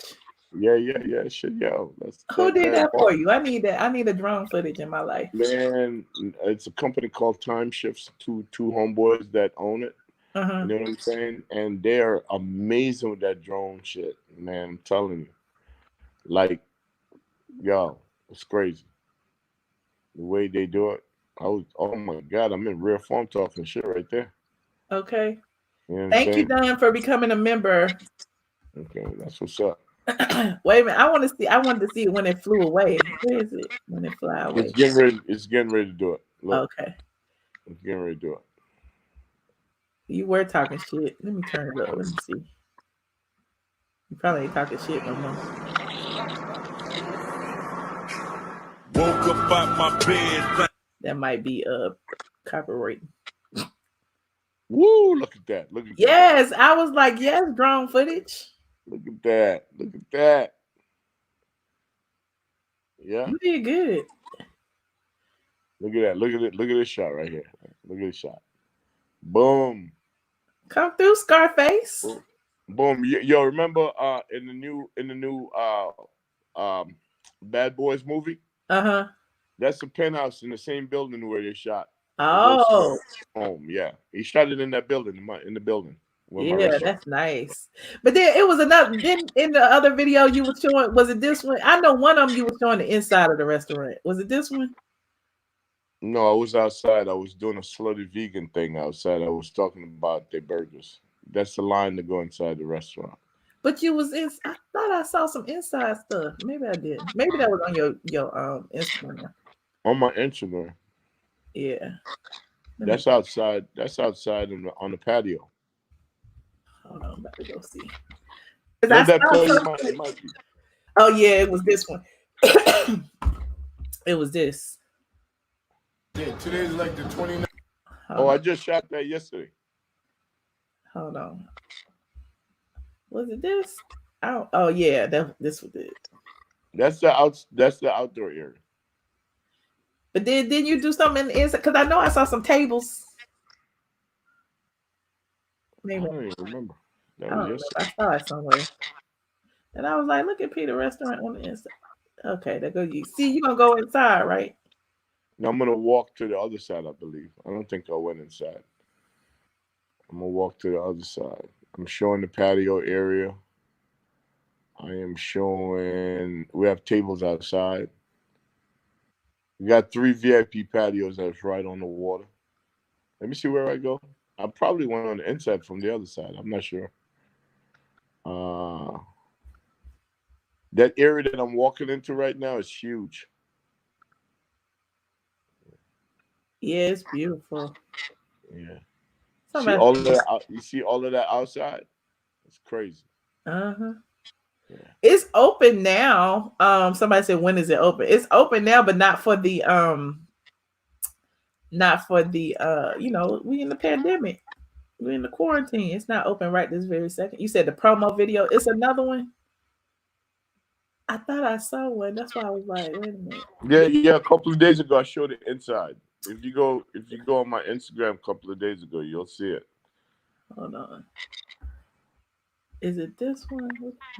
Yeah, I think it's that one. This one I with the think it's that car. one in the middle. Yeah. It's that one. Yeah. Oh, it's got music. Yeah, that shit is dope. Yo, let them shit. There's no Yeah, copyright but I here. can't play that music. It's YouTube, baby. Yeah, my partner is the CEO for YouTube. That ain't got. I know Leora is YouTube music. Look. We gonna look at my interview in a second. Then, since we looking at shit, we ain't got nothing else to do. Look Shout at out to this shit. Tina, new member. Thank you so much. Look there. Let them see how dope it is. Look at it. Look at that shit. Yeah, This nigga. a whole free Peter Thomas commercial right now. Yes. Look. Yes. You see that Rolls Royce right there, the blue one? You know that Uh-huh.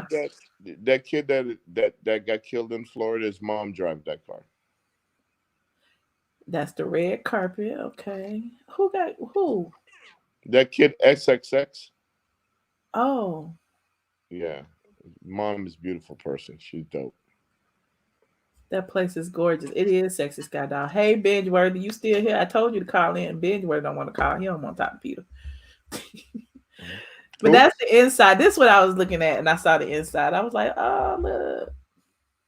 Yeah, that's a formal dining room area. It's like that this restaurant got like 4 different sections. Uh-huh.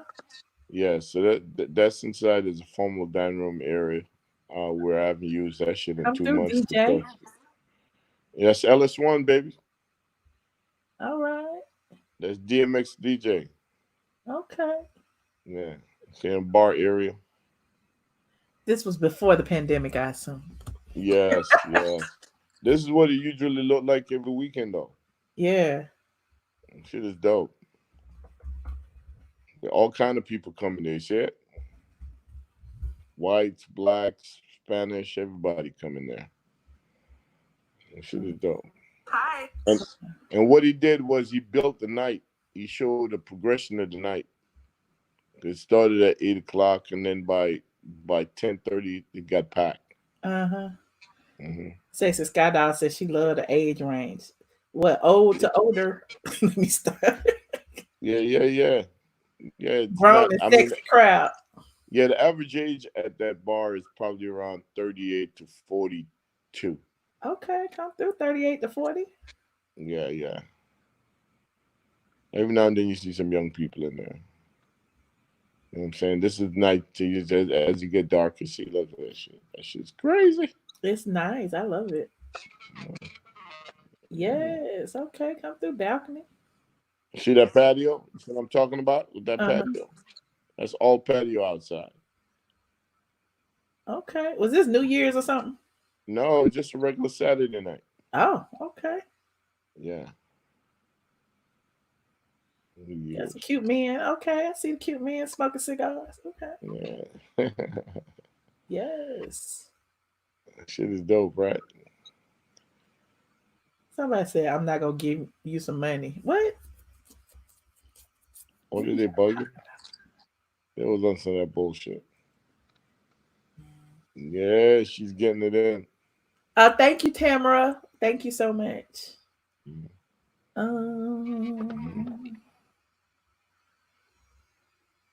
All right, we tired of looking at your spot.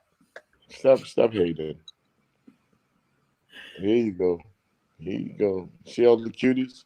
Somebody said, how far away is it from Miles' chef's spot, Peter? What is that? Miles Prime 112. It's not even 3-minute drive. Miles is at Ocean and First, and I'm at Fifth and West Avenue.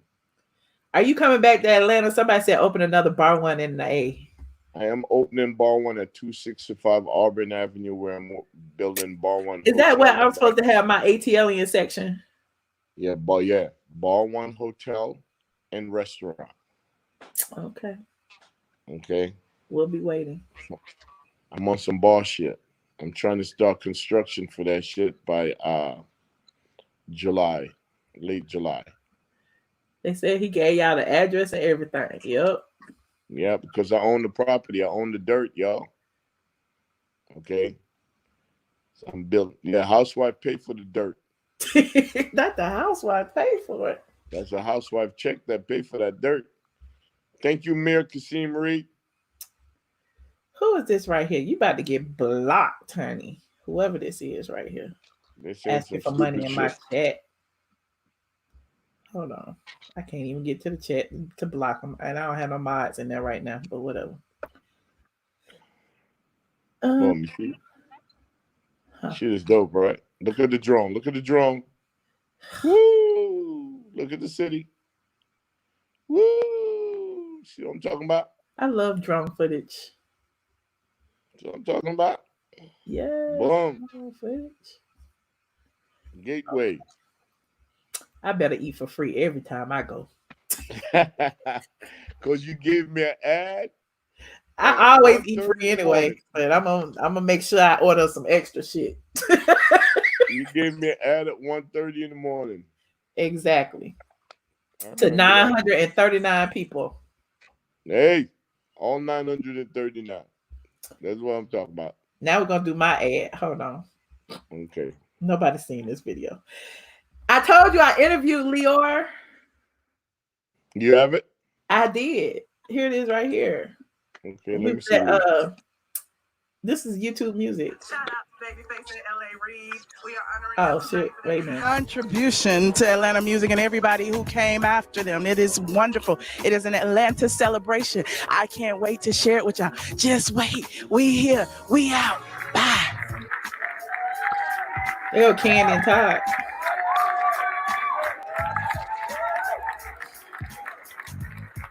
You know, I was in town that night, but I didn't even know that was happening.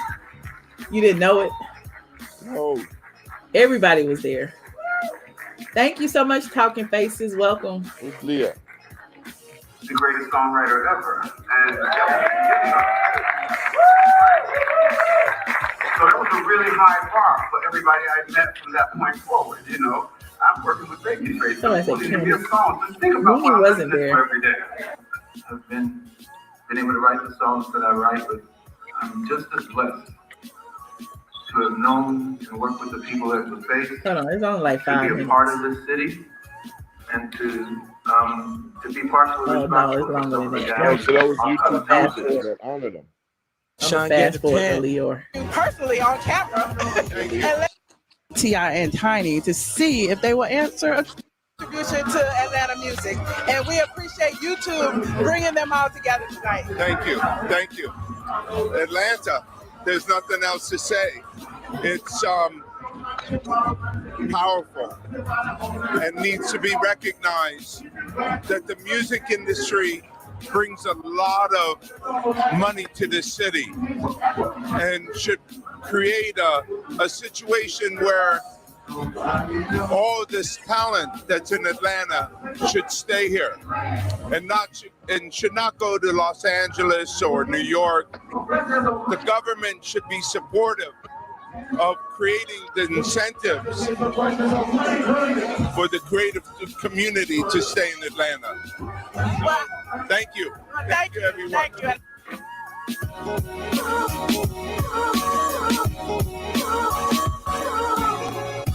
I did a whole bunch of interviews. It was so hard to condense this video that I just went ahead and just like, we got Monica. We got What's Pebbles. up, y'all? This your girl Monica, and you already know I'm directly. Oh, we got advertising. Straight from the A. Thank you. You're welcome. Good to see you. Monica was a host. Hold on, who else? Pebbles. Get in there first. I think I'm gonna feel great though about being here. Congratulations to you and your blog. You've been doing this thing for a long time. First of all, very long time. Yes. But I'm happy to be here. I'm excited for the guys. I'm excited for everybody. It's really like a family reunion just to see everybody again. So I feel good about that. I appreciate you guys. I want to say right now on camera, I apologize for anything I ever did to offend you, because at the end of the day, you're still a legend. Okay, and I've always been a supporter of Goody Mob, Outkast, Dungeon Family. Straight from the A has always been there. So I had to apologize first. And I'm here today because they asked me to be here to talk to y'all to document this historic event. You know, because I think it's a real big thing for YouTube to, you know, honor these Atlanta legends, because y'all have been a legend to me even before anybody else thought y'all were. So, anything y'all would like to say since I took the mic? Oh no, hey man, everybody, we're working on a new album. Look for the new Goody Mob album, Organized Noise, and look for all our solo projects. We dropping music all day, every day, man. Listen. Yeah, man, y'all keep representing for Goody Mob. We appreciate the love. We about to be on tour, you know, all spring, all summer, doing a lot of dates with Erykah Badu. We got a lot of good things going on. We're working on a cartoon right now, TV show. T-Mo Good about to drop the South saying something. You know what I'm saying? And it's gonna be and I'm also doing the thing with Red Fox. I'm playing Red Fox on the Las Vegas Strip, y'all. Come out and represent with your boy. You know what I'm saying? Yeah. Oh my God. Yeah, it came together through his grandson. His grandson's putting together like life story on stage. So I'll be a part of theater, you know, opportunities. So it'll be great. You know, look for Goody Mob, great look for T-Mo Goody. Look good. How y'all be treating me over there? Let me think about it. No, I'm just kidding. Look. I didn't apologize to everybody. I'm like, you two got me out here interviewing people I done wrote about, but that's all good. That is all good. This is what I do. Okay. At the end of the day, I ain't trying to drag nobody. Just like I told Monica and everybody else, like I grew up on y'all. Y'all have shaped me for what I am, and I appreciate y'all. But that's what's up. And that's why we here. And that's why we're here tonight to pay tribute to my guy, L.A. Reid, who has actually shaped, you know, Atlanta, the city, as far as music. Him and Babyface, definitely two of my biggest inspirations growing up. I don't know what the identity of Atlanta would be without LaFace Records, and so I was happy to walk from my house down the street to come up here. This is awesome. Yeah, it is. So I appreciate you. Can I get a little like straight from the A drop really quick? Yep. Yo, what's up? This is the American Dream, straight from the A, right here in the A. Keep it locked. Who else in here? You're great. You're a legend. You married the one. I mean, she walking off. It's all good. She a influencer, honey. Both of y'all are influencers, and I appreciate both of y'all. Both of these Atlanta legends. Yeah, I appreciate it. How does it feel to be a part of this Leaders and Legends Ball? Man, if it wasn't for LaFace, by proxy of me being Sound Outkast, we wouldn't be here. So it's an honor to be able to honor LaFace and honor the rich cultural history of music and art in Atlanta, and be with my wife out here doing it. Yes, both of y'all look amazing. Thank you. And I'm excited for y'all. I'm so excited for Atlanta in general. Yeah. This is a big thing, YouTube honoring, all of these Atlanta legends. Yeah, absolutely. I mean, YouTube is how our kids listen to music now. So it is the musical venue of places. So for them to be, taking time to honor what's happening in Atlanta is great. Can I get a little straight from the A? You already know my wife from Savannah, but I'm straight from Atlanta. This is straight from the A. Killer Mike and Say Bigger. You know, straight from the A, my favorite. You're the first person to ever put a picture up of me. I love you for that, Michelle. Thank you. How does it feel to be one? So yeah, I got everybody. I made sure I got everybody. Hold on, let's go CeeLo. They are responsible for. Excuse me. You know what I mean? Let's not misquote that. Yes. So definitely here to pay our homage and pay our respects, love and admiration. They are responsible for each and everything that I've become and everything that I've aspired to be and succeeded. So, my young one is here with me. So how you doing? So can you tell me about some of your new projects? So yeah, I'm not gonna bore you with the details. That's why we all here. I know. I gotta show my big boy. Long nights in the studio. He in He's off. Okay. Yeah. So I'm excited for you. I'm excited for you being here. Thank I'm you. happy that anybody in particular that you're looking forward to seeing again. I mean, all my friends is here. Yeah. Everybody. Oh, there he is. Been in business 23 years. Big put a stamp on it. This the last one. Yeah. Y'all know what it is. Straight from the A. This is the only person allowed to be ATLien beside the ATLien. You know what I mean? Y'all heard that? The only person who is allowed to be ATLien. I want to say, that you're a legend, and I appreciate your contribution to Atlanta music. Yeah. If it was no you, there would be no me. Hey. When it comes to Straight from the A, it's all good. Flying over the site. Yeah, man. So I just want to say congratulations. Thank you, for man. Being, amongst all these legends and being one of them. It's good to see you, baby. That's dope. Yeah, let me tell you something. So let me tell you that this is the reason why I'm building my home in Atlanta. Okay, because that shit is so powerful right there. You know what I'm saying? The Atlanta really carved itself in history with what you just saw there. With with ATLien Babyface or LaFace Records. That shit is just crazy. You can't. I keep on telling people, like the other day, I was in Atlanta last week, and I keep on telling people when I got off at Baggage Claim and I got on that escalator and I'm going up the escalator and I see Killer Mike, I see Big Boy, I see Ludacris. You know what I'm saying? Mm-hmm. And they all welcome you to Atlanta. You that does not take place in any other city in the United States but Atlanta, where you can see black people greeting you, successful black people greeting you, telling you welcome to our city. Okay. And you might when you travel a lot, you can't even take that for granted because it doesn't happen anywhere else. Right. It does not. You know what I'm saying? And I shiver every time I come back to Atlanta. Okay, and I'm going up those escalator, and from the little black girl with a wide opening arms. Mm-hmm. Remember that? And Centennial Park behind it. Exactly. Yeah. Exactly. To Killer Mike and Ludacris and Big Boys and Usher and just all our heroes. You know what I'm saying? Saying welcome to Atlanta. Right. When I was on The Housewife, I was always mad, really mad at Bravo, because for us to be on a network like Bravo, which is it's not HBO, Showtime, Stars, or Cinemax or any of that where you have to subscribe to. So the reason why Bravo is so big is because when you get general cable, usually when you just buy regular cable, Bravo is one of the channel like ESPN and CNN that just come along with the package. Mm-hmm. You know what I'm saying? And that's why Bravo is in 90 million homes in America.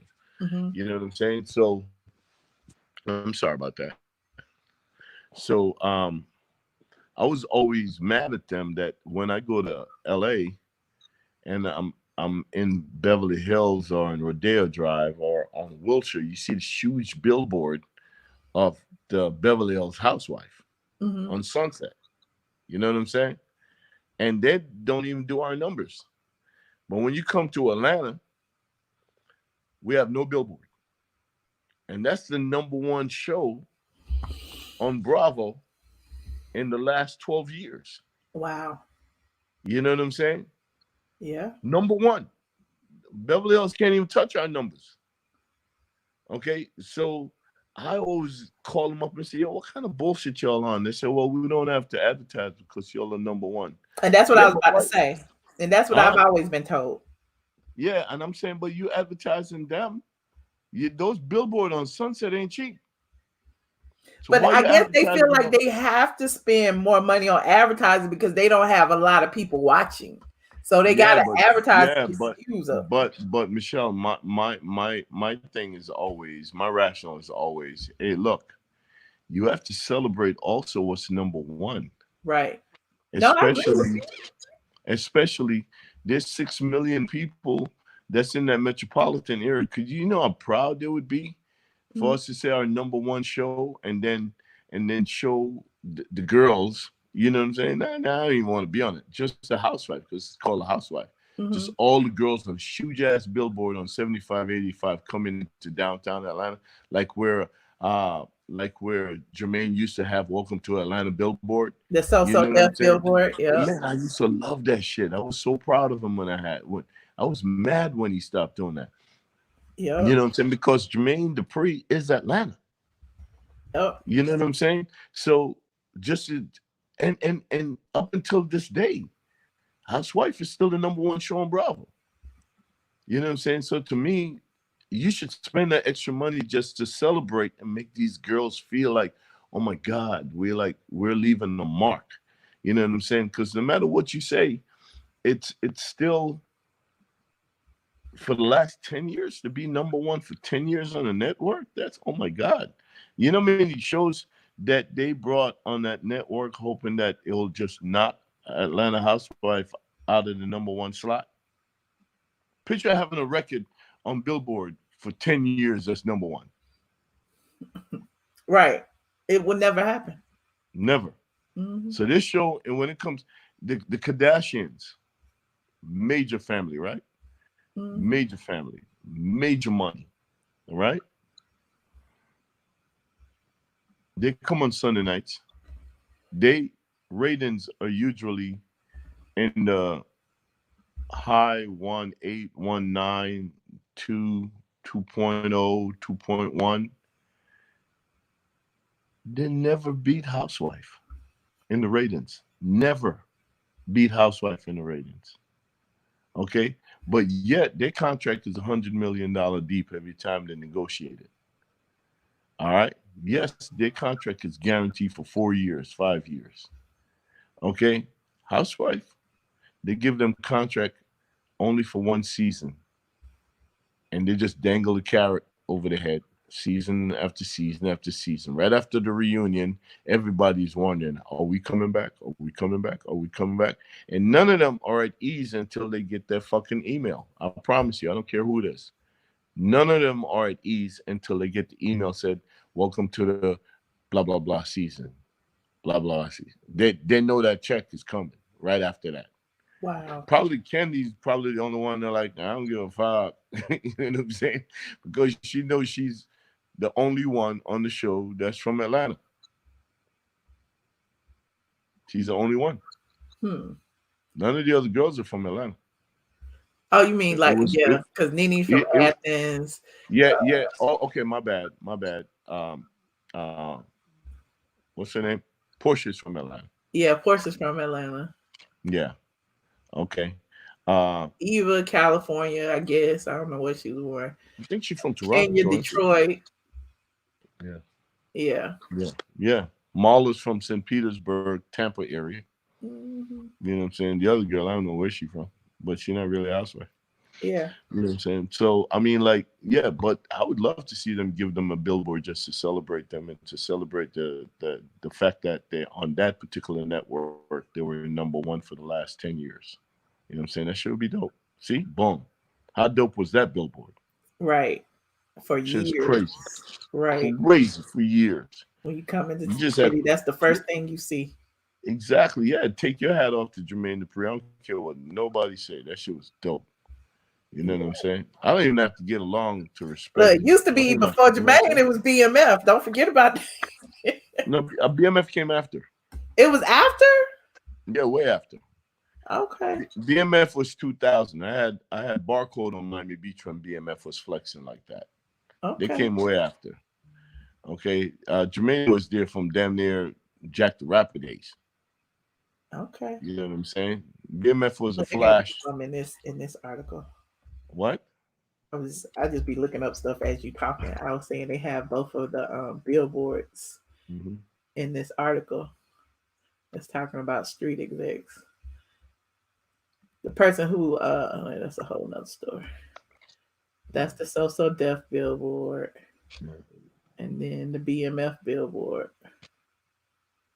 Yeah. World is BMF. Mm-hmm. Not too many pictures of that billboard around. Yeah, exactly. I remember that billboard. That was on Peachtree. That billboard was on Peachtree. It was one off of 85, wasn't it? Yeah. And even Jermaine's was on 85 North, and the BMF was on 85 South. Exactly. You're right. Right, definitely. Right before you get downtown. Yeah, I remember that. Right before Turner Field. Yep. That's where it was. Yeah. Shout out. But I mean, you're just talking. Okay. How about Kanye West? What he do now, child? Let's talk about it. Correct Forbes magazine. Oh yeah, he did, didn't he? He correct them with receipts. They couldn't even argue. It was like, wait up. Jay-Z, #1 on the hip hop thing with $1 billion. Y'all got me fucked up. Okay, I'm 3.2 billion. Yeah. And provide the receipts that said I blow Jay-Z away 3 times over. That shit was dope. Can't be mad at that. I love the competition. Yeah. Kanye West is now official a billionaire times 3. Off of sneakers, baby. Yeah. Man. Damn. Here we go. Kanye West told y'all he presented his accountant's receipts and everything. First they said, and the second is reinforced that West, who claims both in words and in his paperwork that he's worth more than $3 billion, is as overly boastful as his political idol, Donald Trump. I guess he what I click. Nope, that's not it. I thought he had. Didn't he tweet it or something? I don't know what he did, but he showed the receipts.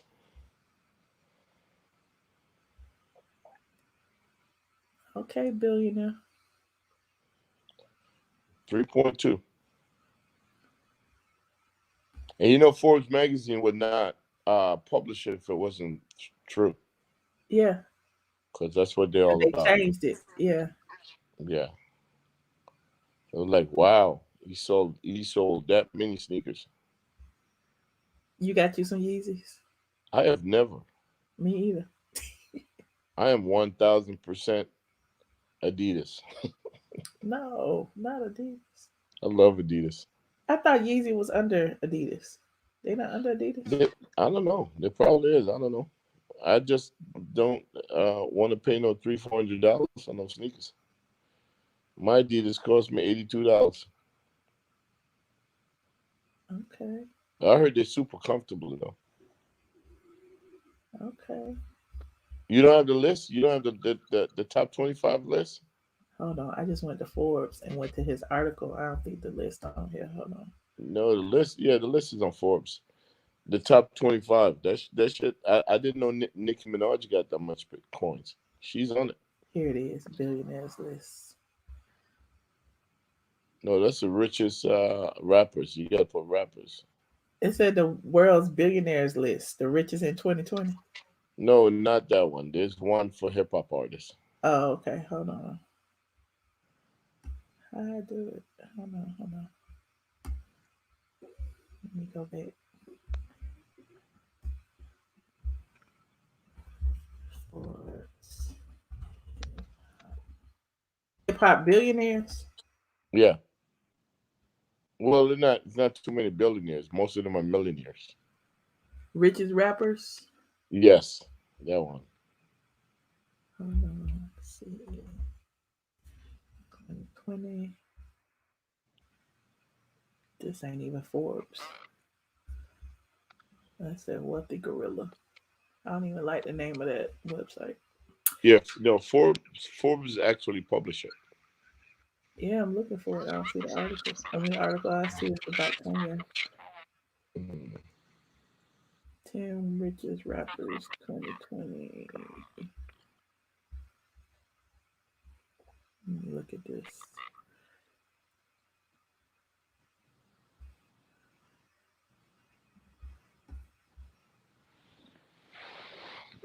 This is not Forbes, but I guess they got their information from Forbes.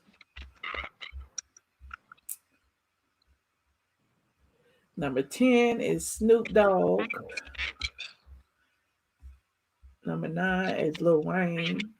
Yo, I saw his house the other day. Let's stop on him for a minute. Who, Lil Wayne? Oh, man, I was on Ellison Island, and I went to see a friend of mine that's selling a house for $20 million, right? And right across the street from that house was Lil Wayne house. Oh my God. And my friend told me he paid $17 million for his house. I'm like, that shit was so dope. Some real shit. His house is crazy. He sold more than 100 million rappers. Ronald Slim Williams. You know him? Co-founder of Cash Money. I don't know him. I know who he is.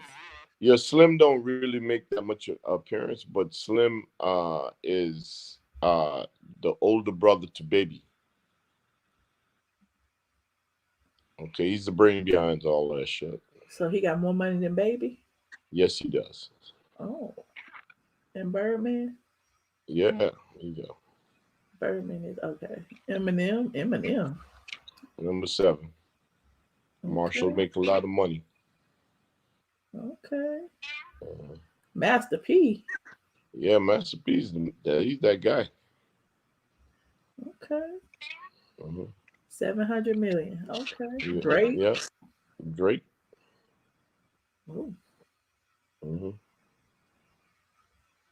Kanye. How they got Kanye number 4? This gotta be wrong. That's old. This say 118 2020. That's old. The Forbes thing came out after that. Oh. Yeah. 30 richest rappers.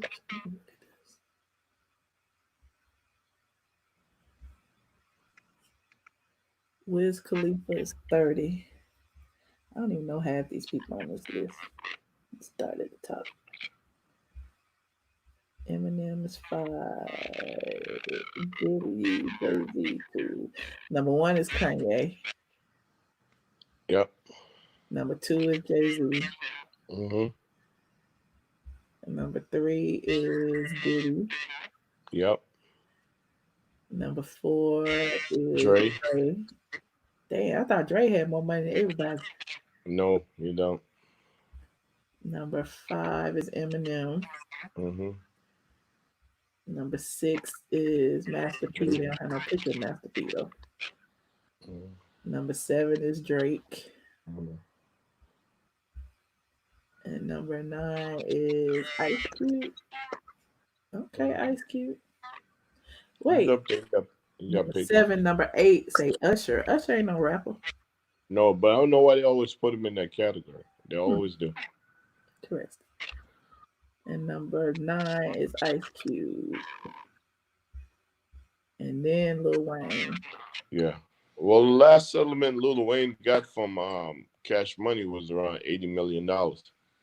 Because he was fighting for his money for a while, wasn't he? Yeah, but the last check you got in the last 11 years, you got a $60 million check and an $80 million check.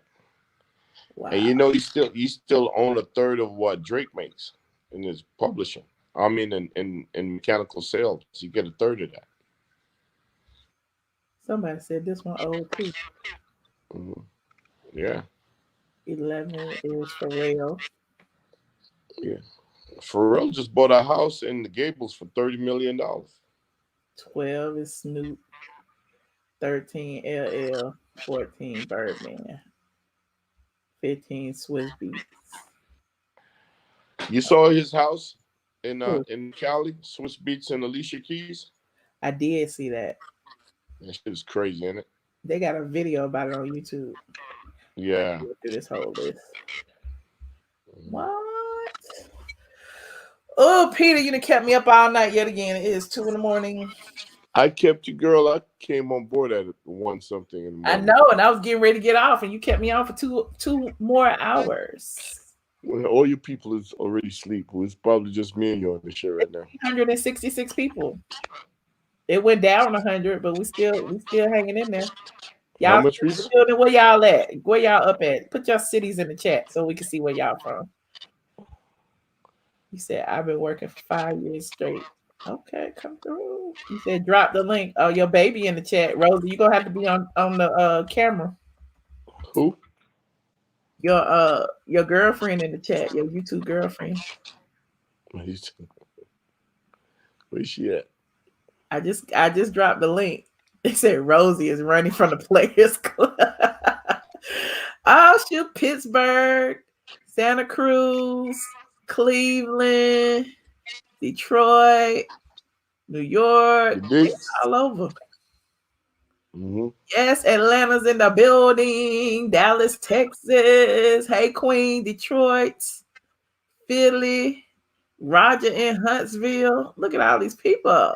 Rosie in San Jose. Rosie, I thought you was about to call in. Yeah, see, they still up. They just went chatting, but they still up. They said they hanging in. Hey, Tamara. St. Louis. So a lot of people, and look, I'm gonna go back to what my original topic is. A lot of people was mad at me because I kind of like call out some of their favorite YouTube creators, and it's almost like we can't all get along. You know what I'm saying? Like I like to call people out when they being hypocritical about certain things that they talk about. And so a lot of people, everybody has their faves. And some people feel like when we do that, it's like we're making people pick and choose between bloggers or whatever. But I just feel like there's enough room for everybody. Like, I'm just going to call you out and then, move on. Like, I don't tell nobody not to follow nobody. I don't tell anybody to unsubscribe. I think is use your brain and don't support people who are detrimental to the cause. That's all I'm saying. What you think, Peter? Peter don't care about bloggers. Peter like Nene. The only blog I talk to is you. And that's everybody. Everybody says that. Well, where all these bloggers be getting all this information from? If y'all only from you, they got it from you. I've never spoken to any other blog but you. I'm just saying, like people be acting like they got the keys to the kingdom. Honey. I'm like, I talk to everybody, and half the people I talk to don't even know some of these people on YouTube. But I'm trying not to brag. Who are they again? Huh? Who are they? Who are these people? It's somebody named Lil Boozy. Did you see? Okay, I call it Lil Boozy. Did you see the Housewives this year? Where at the beginning they had somebody claiming that Dennis slept with animals. No. Okay. Well, that was that person. So I was just like, how y'all go? Like, that is strictly like entertainment. Because who's Dennis? Who's Dennis? Dennis, Portia's man. Oh no, I didn't see that. Yeah. So anyway, let me thank. I heard he had a hot dog stand. You got a hot dog stand? Who had a hot dog? Oh yeah. He got a few restaurants. That's dope. I love that. Yeah, he's cool. I like Dennis. You know what I noticed in the last 5 years in Atlanta? What?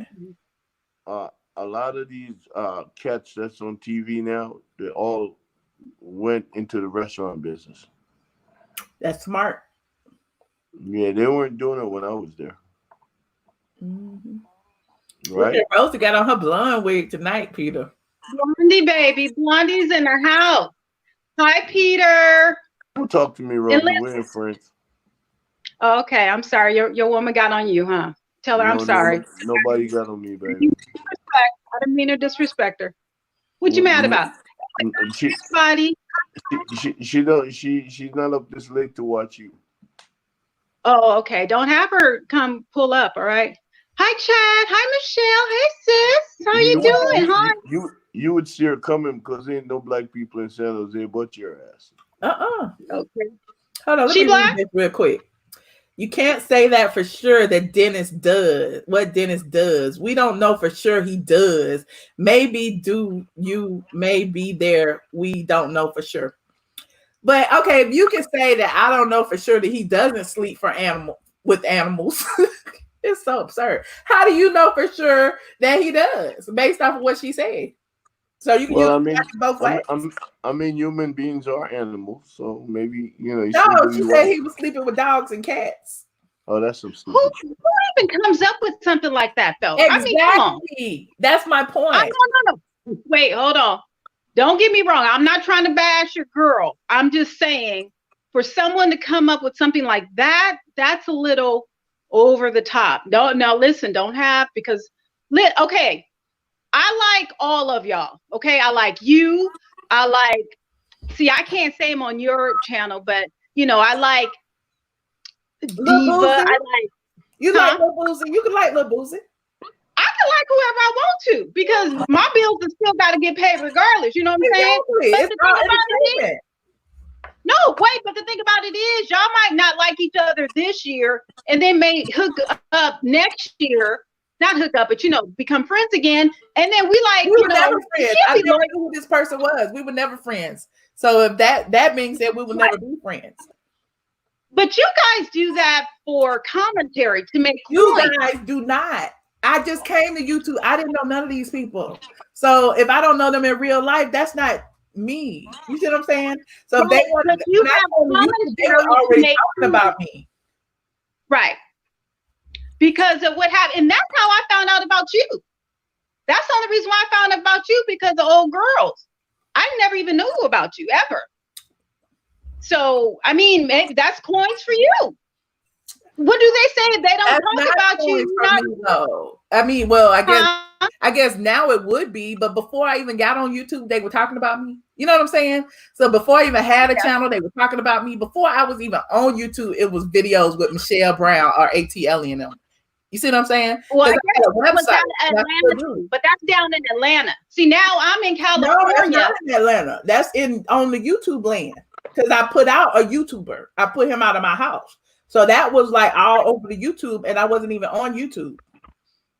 But before YouTube, people were still okay. You've been known since 2007 to everybody, or just people in Atlanta? No, the world. My website started in 2007. My website is worldwide. If you Google, you know, straight from the A, a lot of people around the globe was looking to straight from the A to find out things about the housewives and about, you know, Atlanta and different things. So, Peter, I'm gonna need you to wake up. But Michelle, if you're famous, that comes with the territory. People are going to talk. I'm not famous. Right? My name wasn't on my website. Peter, explain to her, Peter. Explain to me what? What? Rosie's a little bit disconnected. Don't know what's going on.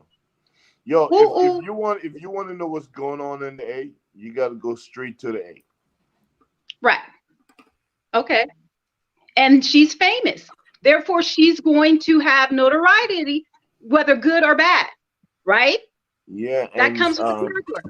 You know, just like you, Peter. No, I'm not famous. You're not famous? I'm just Peter. I'm not famous. Okay. Peter was on a reality show. I was not on a reality show. It's just like if people were writing things about Anderson Cooper or writing things about Monica Kaufman, the news. You know what I'm saying? Nobody writes things about them. Those are people who report the news. They are not the news. Right, but if they have some tea on themselves, people are going to write. Michelle, did Anderson Cooper have a new baby? Who? Anderson Cooper. He got a baby? Yes, he had a son 2 days ago. Yes. Shout out to Anderson Cooper. His name is Wyatt? I think so. I don't know. I just saw the pop up on my thing earlier today. Rosie, you know anything about that? Anderson Cooper, no. I mean, I know who you're talking about. Had a baby. Yo, Rosie, a little baby boy. Rosie, who's Anderson Cooper mom? Gloria Vanderbilt. Boom. Don't come for me, Peter. Don't get your feelings hurt tonight. Rosie, don't come for me. When Miss Vanderbilt died a couple of years ago, and Anderson Cooper was the only heir to the Vanderbilt estate. So she left him over $200 million. And that man gave away half of it just to charities. Okay, so you know, like you want to know stuff like that, you probably would tune into straight to the A. Michelle stayed grounded on all pop culture, and us people that's because Atlanta is the mecca for Black pop culture in the world, not just in the United States. usually if we want to know what's going on, I always, and I don't know the rest of those people, but I always go directly to her. You know, the pop culture in Atlanta is stronger than the urban pop culture in New York or the pop culture in LA or the pop Right, culture that's the Black in Hollywood. That's Black Hollywood. we don't call it that just to call it that, but when you look at television and you look at when you look at all these TV shows that's being shot, right? The reason why you see the peach at the end is because the mayor in Atlanta, uh, from Shirley to Keisha, was smart enough to said, "Hey, look, we're gonna give that kickback for the tax incentive." I remember it was when Kashim took office, it was like a 7 million surplus. When he came out of office, it was like $14 billion in entertainment that went to Atlanta. You understand what I'm saying? So Atlanta is like what I was saying before you jump on. I travel a lot, and from the East Coast to the West Coast to the Midwest, to down south to up north. No matter where you go in America, you will not find anywhere in this country that is as rich in Black culture as Atlanta, Georgia. But I'm not disputing that, Peter. What I'm saying is, if you want the role, you got to play the part. Or if you want the part, you got to play the role. You know what I'm talking about. If you want the position, wait, let me stop there. I didn't want no position. I never wanted no position. You want to be famous? No. Who said that? Well, you are famous. You are famous. No, I'm not. You are famous. No, I'm not. Yes, you are. No, I'm not. But with notoriety come issues, drama. That's good for your channel. Well, I have developed a thick skin over the years. And let me address, somebody in the chat said, aren't you too old to care? Why would you be too old to care about people dragging you and talking about you? You're never too old to care. But, my thing is, I've developed... Michelle will sue your ass. And don't okay? Don't fool Michelle. Don't tell nobody that. Michelle have no Michelle, problem can you suing just warn me before you sue me? That's all I want to know, okay? Can you just warn me? Michelle be dropping the jewels though. She do. You know why people like okay, let's talk about reality stars. The biggest reality stars outside of the Kardashians is NeNe Leakes. Okay? Without a doubt. Without a doubt. Without a doubt. No, that's not a question, that's a statement, Rosie. That's a statement. I don't know why. Okay, I love NeNe Leakes, but go ahead. You know what? Don't let me get on you with that blonde wig though, because them say blonde girls be dumb as fuck. You put on that wig and you have to think about it, Rosie. Without a doubt. Without a doubt. Without a doubt. Wait, Rosie. I want to hear this statement, Rosie. Rosie. Outside of the Kardashians, you gonna make me mute you? NeNe Leakes. By okay, far. Go ahead. By far, and that's why. All the new girls, if you really want to blow up if you're really thirsty and you want stardom real bad, okay, I am thirsty. And you go on the Atlanta Housewife, who you think they're gonna gun for?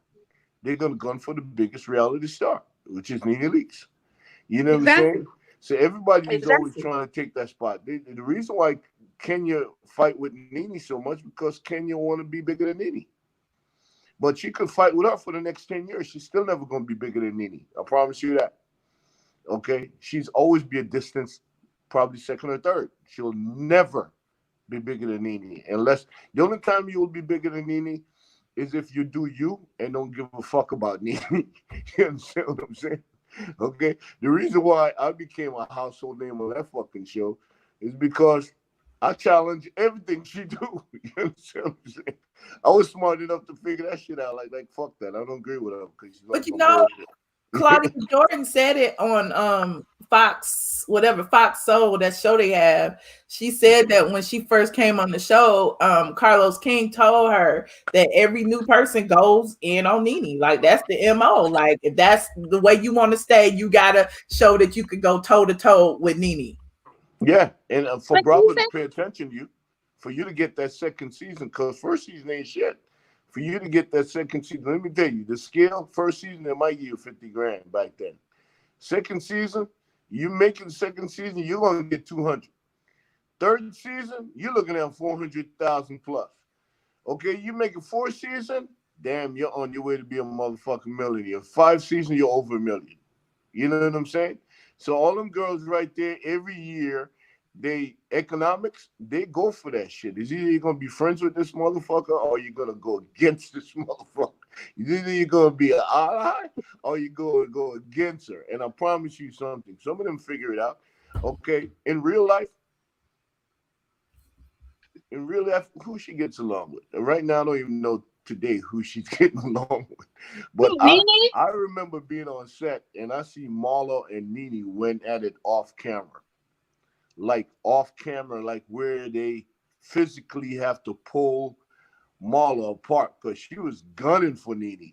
You understand what I'm saying? So I laugh right now when I see that they're friends because I don't give a fuck. If you say some of the shit that Marla had said about Nene that day, I don't give a fuck. I would never talk to this motherfucker for the rest of my life. You know what I'm saying? So I understand the business behind this shit. You know what I'm saying? And I love Marla. I'm not trying to diss her. I love her. I think she's a fighter. She definitely, no matter what the fuck you're going to say about her, I don't need no man to be on the show. I'm just going to do me. She want to be a fashion icon. I don't think nobody closet is as deep as hers. You know what I'm saying? And she's going to represent. But, and then I see they say some fucked up shit about Portia. And for them to be friends doing drive-by in a little baby car, whatever car, I said, yo, these motherfuckers figure out that the chick is more important than the relationship at all times. You know what I'm saying? And if you got to fake it to be on this motherfucker and get that letter after the reunion, that's what they're going to do. Okay? Because guess what? Outside of Candy, Nene had a run on TV for a couple of seasons. And she had got really big head then. I remember all y'all knew that she like, I'm a TV star, bitch. I don't need this housewife shit. And then she came right back to the housewife shit. When the TV shit went away. When the real TV shit went away. Okay, she was going to hate me for saying that, but it's just some facts. You know what I'm saying? But if this shit end tomorrow, if this housewife shit end tomorrow, because it's, you know, Tyler Perry told me once, Peter, when it gets too heavy on the back end, they probably dilute it to start all over. If it ends tomorrow, because you got like 4 girls on it that's making well over $1.5 million right now. So if it ends tomorrow, right? Which one of them have a brand that's going to bring that kind of money that they salary to the table outside of Candy? None. Nene? Zero. No, she doesn't have a brand that's going to pay her $2 million a year. Oh, okay, yeah. No, she doesn't. Oh, I know. Yeah, none. You're None right. of them do. Right. The only one that could sustain that and sustain the living is Candy. None of them do. Not one of them. You sure? I'm positive. Okay. Marlo maybe you say, not. Michelle? Huh? Which one would you say? Outside of Candy, I would say Nene is next because everybody knows her name. A, B. Yeah, but what brand? What is she doing today? She's been on the show. She got the comedy stuff. She got the swag boutique stuff. Comedy stuff don't pay that kind. Yo, that comedy stuff. You're doing comedy rooms. She got the songs. She got the music. The what? She got that song that's going viral. You need somebody to come over there and slap your ass for saying that shit. You know what I'm saying? I am not hating on her at all. Okay, but the stores, swag, boutique don't make that kind of money. It really don't. Okay, the retail don't make that kind of money. Retail are closing all over the fucking place. No, you can't say that because that's why Kanye is a billionaire. Because you just said it because of his shoes and his clothes. Listen, we're talking about housewife. Kanye, every 5 out of every 10 kids in the fucking country got his sneakers on. Okay, that's real money. No, you said retail. Retail. You didn't say Kanye. I said retail. When I say retail, we're not talking about sneaker deal. Phil Nike is one of the top 15 richest men in the world. Okay, we're talking about swag boutique. You see Candy running all over the place talking about her boutique. No, she don't, because she don't make that kind of money. She make more money on her. Yeah, she do. All the clothes she wear is from her boutique. You see, she don't wear no labels. Do you see her talking about it all the time? Do you yes. No, yes. she doesn't.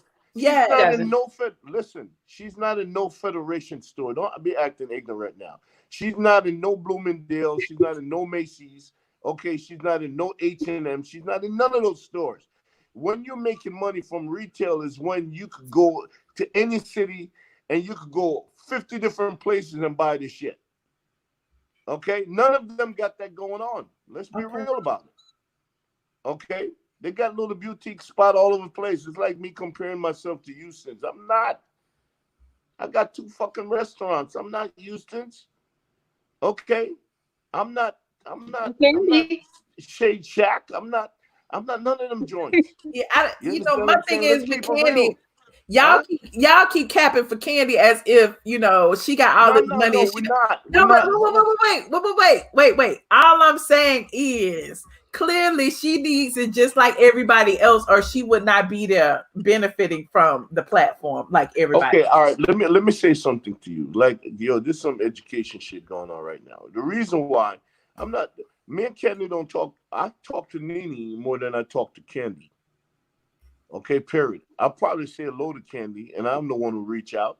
That I would say if I see her and Todd do some dope shit, I would call her because her number is still the same. So I'd call up and say, yo, that was some dope shit you just did. You understand what I'm saying? And I ain't trying to chit chat. I just called to let her know that I'm paying attention, right? Okay, but I'll call Nene and shoot the shit with her and Greg. You understand what I'm saying? And it's not that I'm super fan of Candy. It's just that Candy wrote records that even if she don't fucking get up any day of the week to do Housewife, she's still gonna go to the fucking mailbox and get $500,000 to $1 million. It depends on how much time their shit is played toward the fucking country. That's some different shit going on there. She wrote hit records. You understand what I'm saying? So she gonna what Candy's worth like 60 million? How did I don't mean to count a coin. Isn't she worth like 60? I had a friend called Nick Murphy, right? He was part of a group called The System. They had one song called Don't Disturb This Groove, right? All right. Yeah, I remember. And by the time I met Nick Murphy, Don't Disturb the Groove was like probably 8 years before that. All right. And when Nick Murphy, I used to hang out with this guy all the time. When he opened those checks that come quarterly, and I'm seeing he's getting checked for $60,000, $70,000 because he wrote the lyrics. Okay. I'm like, woo. I was in Canada and I was talking to some people who was negotiating the Canadian school pension fund for teachers. Okay. And they were negotiating because the guy who run that fund invests teachers' money into shit, right? They was negotiating with Teddy Riley. Okay, because he around 15 years ago, he wasn't doing so well financially, I think. And they were talking about buying the rights to manage his publishing. And we were talking about $20 million back in 2006. You understand what I'm saying? To give him just the right to publish his, to manage his shit over 10 years. So I don't have, I developed this little conference called How Can I Be Down where I have publishers come and educate people about publishing and entertainment law. And when I look at the numbers, when I talked to them and said, because I have a lot of friends who run publishing company, and I said, Candy wrote around 3 or 4 hit records. Okay? All right? That for Beyonce. That get played on P1 station, college station, okay, throughout the country every fucking day of the year. It might get played 1,000 times throughout all the cities in America. Okay? For the rest of her life, she's going to be getting that check. There's nobody on Housewife that could have that claim. Okay? And if you're a business person, you got to give it up where it is. You understand what I'm saying? Not only did she do that, but listen to me. Listen to this. And that's why I love Todd, and I'll always respect what Todd brought to the table, even though a lot of people probably don't see it because they don't like to give a shit. But Candy, listen, Candy didn't talk to those girls in her group for damn near 15 years. Right? This fell out on whatever the fuck they fell out on. I don't know what it is, but I know facts is that she didn't talk to them for 15 years. Oh, girl lied on Candy. That's why. Hold up. Remember, as soon as Jermaine Dupri says, "Hey, look, I'm gonna put together the So Def tour like Puffy did the Bad Boy tour, right? And brought back all them groups. That shit sold out everywhere. I went to see it in 3 different cities. And as soon as Jermaine Dupri said he was going to do that with all the acts that came to So Def, and since them girls wasn't talking, and he owns the name Escape, he was going to put together girls to sing their song. Okay, right. Todd probably looked at Candy. I'm like, yo, that difference you got with them motherfuckers, we better end that shit. Because you can't have him do that. That's going to fuck your shit up. Guess what? When you put those numbers, that's what you got to love about Candy. When you put those numbers in front of her and said, this is what you're going to leave on the table, guess what she did? What she didn't do in 15 years. She went and befriend them motherfuckers back. I went and saw that tour in Columbus, South Carolina. 10,000 people in that motherfucking arena. Okay? Then I saw it again in a different city, and I'm like, this is some genius shit. No other housewife could do that. Yeah. Okay? So let's talk real. Okay? Now, let's talk about how you flip shit on the show. When Phaedra and Portia was talking about that dungeon shit, Todd and Kenny was in bed saying, oh shit, we need to flip that shit. You understand what I'm saying? A dungeon fucking tour, sold out wherever it went. What other housewife did shit like that? So you can't talk about Swag Boutique, which is not really selling anywhere, but it's a good look. It's probably a great tax write-off. All right? And you can't talk about one song that Nene just come out that's hot as fuck and it's just taking over my Instagram because I do follow, and every time I turn around, somebody's doing that dance challenge shit. You should come out with 2 more hits. Yes, it's probably one of the biggest hits that housewife ever seen outside of Candy. Because Kim record didn't do that big, and the twirl shit didn't do that big. This record here is a legit record. And she's probably going to have more download with this record than anybody else. But what have they done to solidify themselves in the arena that when they're not on it, they're still bringing in the same kind of money that Bravo is paying them? Because when you start bringing in that kind of money, you could say, fuck you, I don't care if you ever give me the letter to come back. Because you can't make me not a star anymore because I'm not on it. I'm still going to be a fucking star, nigga, until the day I die. You understand what I'm saying? You can't make somebody unfamous. Even when they're broke, they're still famous if they were famous. You understand what I'm saying? So which one of them has set themselves up to say, I could do without that check because I could maintain my same lifestyle without that fucking check? Nene would be the closest to it. But does she have any income that's bringing in now that could match the housewife? No. Maybe there's some Merrill Lynch or some fucking big investment shit going on, Bitcoins, whatever. I don't fuck I know. But I'm saying what we are privy to, that we could see, like how we could see Candy shit. Hell fucking no. None of them do. So all of them looking forward to this shit. They might say, we don't want to come back, we don't want to come back, we don't want to come back. Okay, but they all fucking looking for that shit to come back to. Okay, let's be real about it. Okay, all right. That's why Candy gets it all the time from me, 1,000%. And every year, like last year, no joke, she did over 5 million last year. What, from the housewife? No, housewife probably pay her 2 million because I think her and Nene get to pay the same. If not, she makes more. But on the real, just with our other shit going on. And let's not talk about the product that she created, all them sex store shit. That shit really sells. Wait, back up. Candy makes more than Nene? Well, why is that surprising to you? Because Nene is the show. Like, Candy is not the show. But Candy only came 1 season behind Nene, and they needed Candy to make 1 season. 1 season. 2. I came on season 3. She came on season 2. Nene was there from season 1. How you gonna tell him what season she came on, Rosie? Because Rosie crazy as fuck. Girl. Anyway, thank you, Rosie, for calling in. We don't need no third co-host. I appreciate your call. Bye. Get me out. Bye, you guys. Bye, Rosie. Take me out so I can take this wig off. Come on. Bye, girl. I had somebody else to get. That's the only reason I kicked her out, because I had somebody else come call in, and now they done hung up. They got scared. Now we just want to give them some facts. You know what I'm saying? Yeah. Not a hater. I'm gonna call it like I see it. You done brought the numbers back up since you started talking about housewives. We got 960 people in here, child. Woo! Can't sleep at Who night. you gonna drag next, honey? Who you gonna drag next? I ain't dragging nobody, girl. Okay. Okay. Somebody said, "What about Cynthia?" He ain't gonna talk about Cynthia. Well, I mean, like Cynthia gets a real decent check from Housewife. She makes over $1.5 million for the last 4 or 5 years.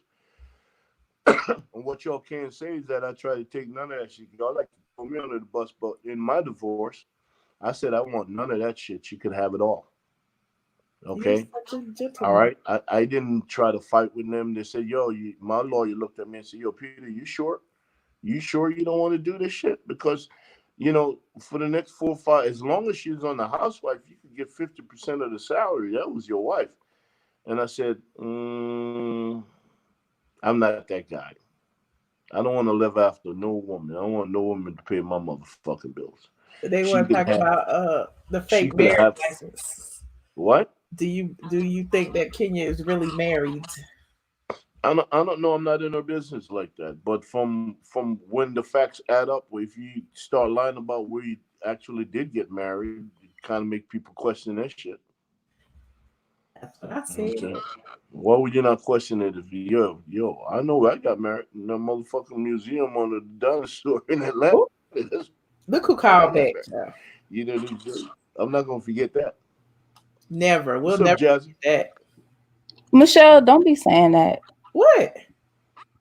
But I called back in because I want to know, because like I was reading the comments, why is it like, and let me know if you agree, Michelle, you probably not, but why is it like almost a crab in a bucket mentality when it comes to candy specifically? Like it's only with candy that people. What do you mean? What do you mean? For example, it's kind of like when people mention candy, the opposing party always says, y'all bringing up her money, but you're really not. Like you were just making statements that were true.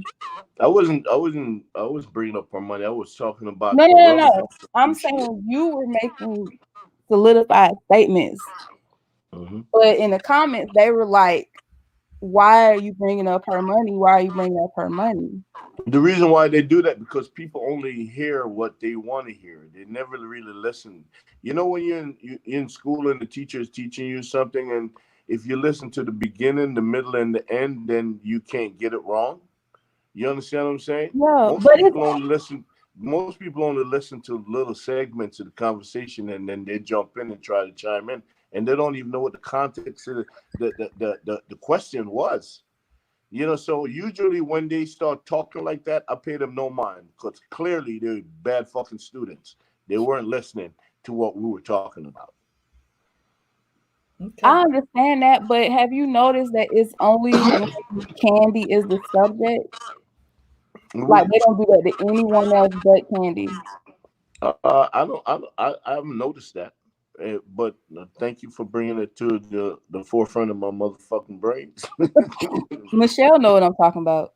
I don't know nothing. Michelle know exactly what I'm talking about. My name Wes. I ain't in this mess. They say I drag candy all the time. I ain't in it. No, you really don't be dragging candy, Michelle. I don't. You know what I'm talking about, Michelle. You know they do that to her.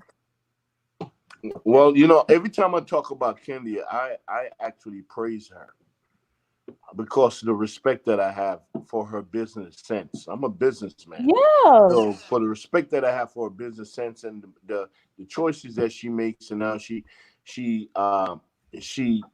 safeguard herself in such a way that she's good. You understand what I'm saying? She makes her shoes good. She makes sure that her family is good. You understand what I'm saying? Now you gotta respect that. But that's like Sheree with the whole She by Sheree thing. Not trying to be funny, but when she finally came out with, well, she never technically really came out with it, but when Andy kept asking her about it, and she was like, whatever the meme says, what is it, like spring, summer, whatever. Like she had been on for so long, and she never, like, nothing she did came into, she never. Because she's not a business person.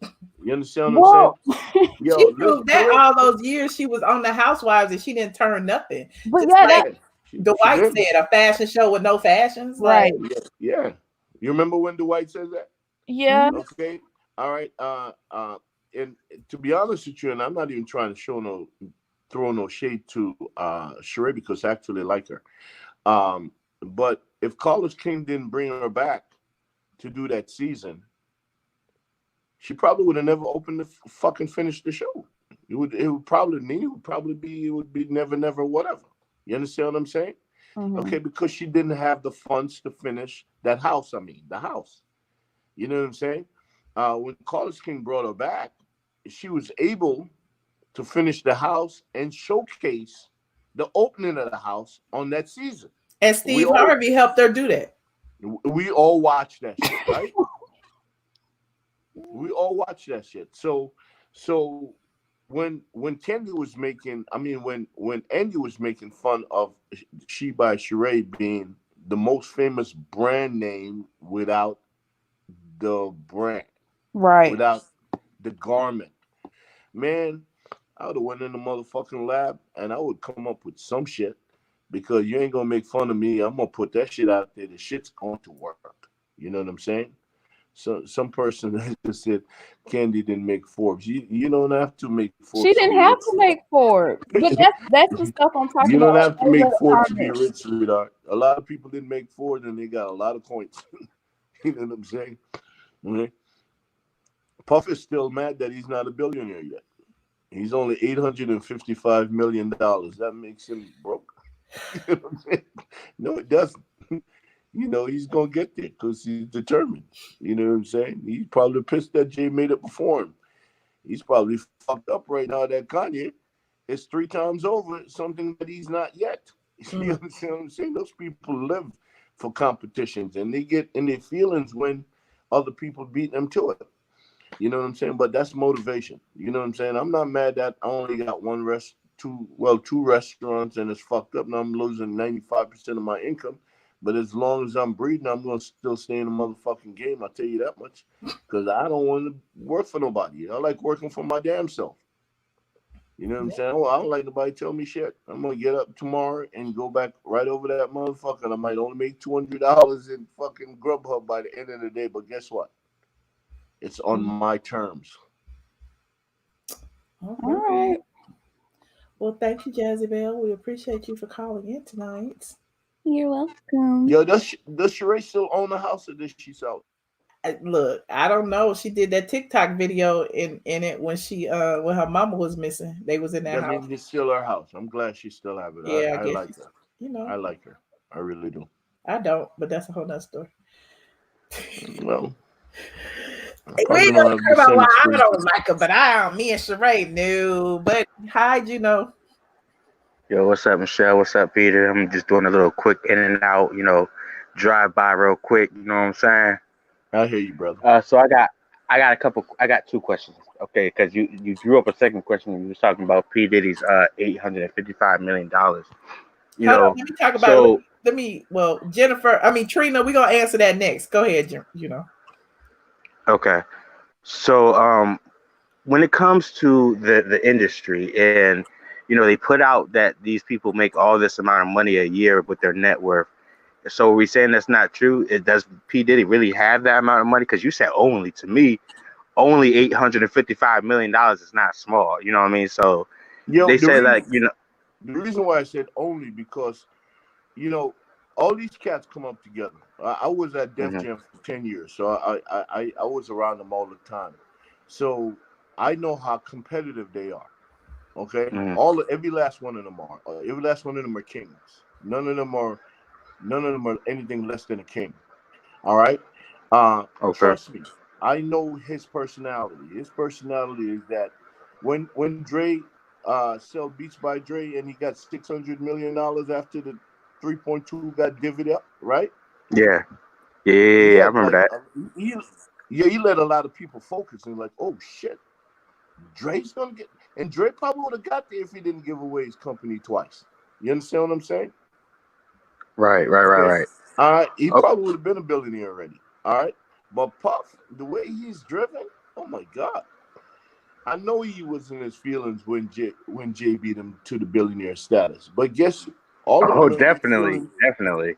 All of them are in their feelings now over Kanye. You know what I'm saying? Because he's in that group. He was the last to come to the party. He was. I remember his story. Yeah, he was. To come to the party, and now he's worth $3.2 billion because of his sneaker deal. When everybody was probably like, Kanye. People were clowning Kanye for a while, and I couldn't understand why. And we know that I can't clown a fellow Gemini brother. Yo, let me tell you something. He's brilliant. That's all I gotta say. For real. Peter was not no great help. Motherfucker. Huh? Who knew Peter was part of hip hop history? Remember this article? Oh yeah, and yo, this draws my second question. Thank you for pulling that up because this is old school Peter. So I read somewhere, because I don't really watch Housewives, but I read about you a little somewhere that it said that you was one of the last to see Notorious B.I.G. before he passed away. Is that true? Well, to say I was one of the last, probably stretching it. But what I can say is that when he got shot, I spoke to him not even 2 minutes before that. We all walked down the ramp together. Okay. So you was in Vegas? No, it wasn't Vegas. He got shot in L.A. off of Fairfax. Oh, my bad. That's Tupac. Yeah. So we were all at what is it, Vibe magazine party. Okay. Yeah. And Big was there. Big only take shows date from me in Miami. When he come to Miami at that time, he only played for me. I played him on Winterfest just before that. I played him at one of my clubs before that, and he had showed up without his DJ didn't make the flight. So he had to freestyle, and I'd pay him 15 stacks. So when he saw me at that party, he's like, yo, Peter, I got my album coming out. I'm gonna make it up to you, my nigga. We Brooklyn, stand tall, the whole 9 yards. You know what I'm saying? We weren't friends, but we knew each other because I booked him several times. You know what I'm saying? Right. So we were cool. We were Brooklyn boys. And he Jamaican, I'm Jamaican. So we were cool. Okay. So when we walked down the ramp, I remember that day like yesterday. Puffy and Kedar Massenberg got into it. Okay. And Wayne and like all of us was just laughing. Them two cats getting into it. I said Kedar and Puff. Yeah, got into it. So by the end, we got to it's a car museum. So it's like a ramp, like going up in circles. So we walk all the way down. I know what you're talking about. When we came downstairs, I pounded him up. It was me and Marvin Brito. And Kedar was going to Steve Style party where everybody was on their way to up the hills.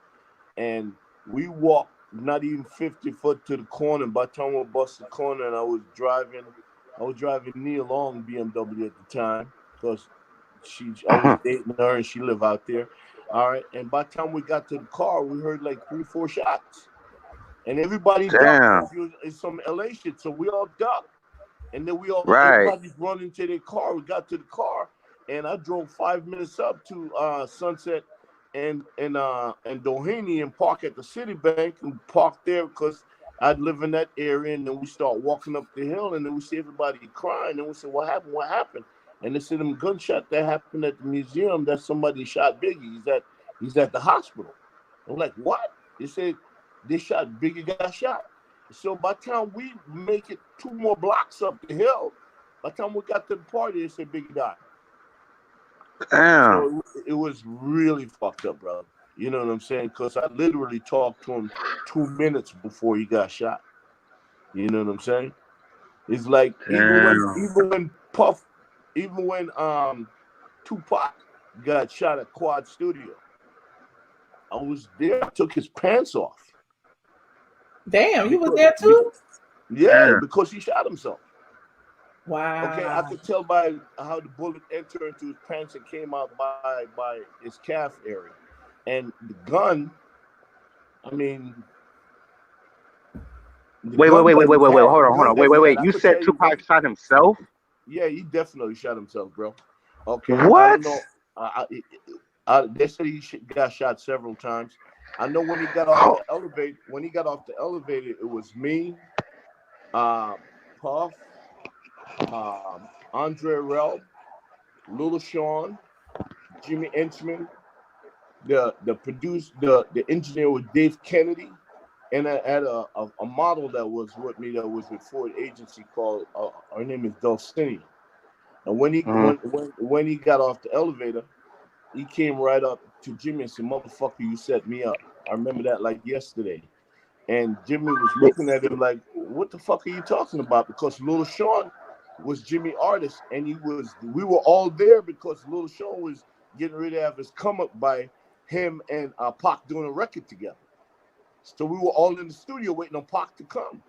So when he got off the elevator and he was frantic and he pacing back and forth, "Nigga, you set me up.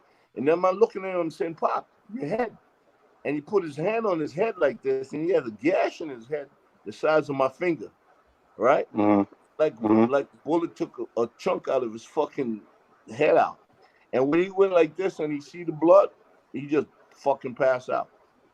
And we grabbed him. We took him into the room. He had the tool on him. We'll make sure I took the tool off of him because the police was coming up on the elevator. We were going down the freight elevator to make sure he didn't get a gun charge.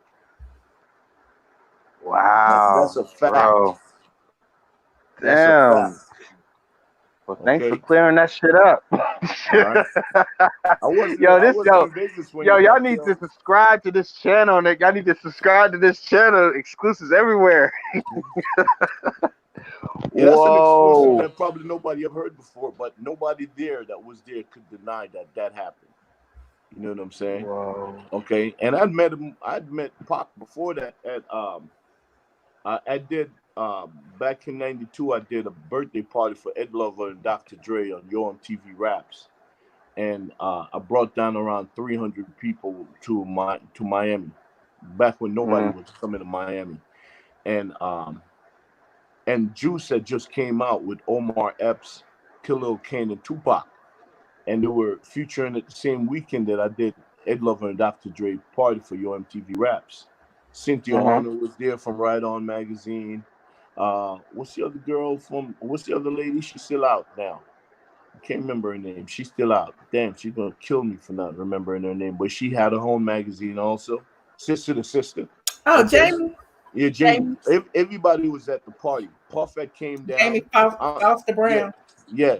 Andre Rella called me and said, "Yo, Peter, we got to get Puff out of town because that party that him and Heavy did at CCNY, 8 people got trampled at that party and died. So the press was just all over Puff. So he came down that same weekend. Okay. So we had Biggie there, we had Puff there, we had all of them there. You know what I'm saying? That party that I did for Ed Lover and Dr. Dre, and at that time, YoMTV Raps was the biggest shit ever. Okay, this was in 1992. I did that shit, right? Okay, and I remember Pac light up one of them rulers. He had them fucking marijuana and cocaine and shit, and I'm like, "Nick, what the fuck you doing? You got these fucking people you got these writers, this publishing here. You can't do that." And I remember talking to his uncle, and his uncle said, "Yo, Peter, go drop that nigga off at the airport." I'm like, "Yo, bro, you gotta go." You know what I'm saying? All right. And I dropped him off at the airport. That's when I first met him. You know what I'm saying? All right. I remember before the shooting thing, that all came to my house, stopping my house on the Upper West Side before we went to Nels, where we met that girl and she did her thing. downstairs at Nell's, and 3 days later, all of that shit unfolds. She was saying that he raped her the whole 9 yards because he did his thing, and then his boys, and then when they did their thing, you know what I'm saying? Damn. What? So I've been yo man, I was at Def Jam, brother. Yeah. You see everything when you at Def Jam. You know what I'm saying? Yeah, clearly, bro. Like I was there when Jay-Z walked up into Def Jam, him and Dame Dash. I was there when Rough Rider was there. DMX was there. Leo Cohen, Leo Cohen is a white man. Let's talk about this white man that she showed earlier. Leo Cohen, I met him in 1989 when Def Jam was at 298 Elizabeth Street, and he was manager for a lot of acts and the president of Def Jam. And me and him got into it because he called me a drug dealer because I was hustling at our own nightclub in Miami. He didn't even know I was from Brooklyn. You know what I'm saying? And I went up there angry as fuck. Rhonda Cohen was the head of publishing, and she said, yo, but those are the girls. I used to fly the girls down all the time because that's how I used to get all the artists. The girls used to hook me up. You know what I'm saying? And I'll tell you something. I went back to Leo and said, yo, man, why you going to call me a drug dealer? Have I sold you any drugs before? And he's like, no. So why would you call me that? You know what I'm saying? And then it went from heated to being rational, and to being us became cool with each other. So if it was for Leo Cohen, I probably would be locked up or dead somewhere because he gave me a shot. I remember he said, we don't have no opening here, but if you want a job, I was there when I overheard that he was displeased with the guy who was running Rush Management in London. I said, yo, let me do that. I never been to London before. But he said, yo, you take that job, nigga. I bought a plane ticket. I went to London. I told the nigga, Trenton, in his office over there, yo, nigga, get the fuck out. I'm running this shit going forward. And then I called Leo from London and said, yo, I got your Rush Management in the UK. And he's like, where you calling me from? I said, I'm in your office in London. You say you want somebody else to take the job, right? So I just went and took the job. And then we became really cool. You know what I'm saying? And every time he gave me an office something to do, how can I be down? We still talk at least once a month. My restaurant on Miami Beach that I just opened back in October, I went to him when I was short, and he gave me the ends to make sure that it happened. So that's my man. I don't appreciate nobody talking about him being a culture vulture and all of that shit. The same people that he gave opportunity to. That's my man. Man, your restaurant is crazy dope, by the way. Crazy dope. Your restaurant is crazy dope. Thank you, my brother. I appreciate that. Yeah. But I mean, you know, I just had a couple questions. I didn't want to hold up the line. Well, thank you, Juno. We got one other person waiting on the back. Yeah, thank you for the insight and, you know, and the exclusive, brother. You know, when you take it easy. Not a problem. Thank you. Appreciate you, Juno. Right. Peace. Peter, you got the internet crunk. You always make me be on for 3 hours. I don't know what's up with you. I can't sleep. I'm up. I'm waiting on my PPP check. Everybody in here, 900 people in here watching you shoot the shit. Hold on. Hi, Latoya. I never lie. I tell the truth. Why we can't see you, Latoya? Hello. Hi. It's late. It's late. It's late. We know it's late. I have a question for you. Yeah, well, you know, I got my bonnet on and all those good things, so I just want to chill and listen to the chat. We're black. It's okay. Are you well, then that's what you see is black. I got you. Are you and Cynthia still in business together? No, we're not in any business together. Well, I seen an episode where she had invested in some property. It was shortly after y'all had separated, but she came to visit you and she said she wanted to make sure that her percentage, you know, was still, y'all were looking at a building and all those things. So no, she was part of Bar One Miami, Bar One Atlanta, that was supposed to take place at the corner of Auburn Avenue and Bell Street.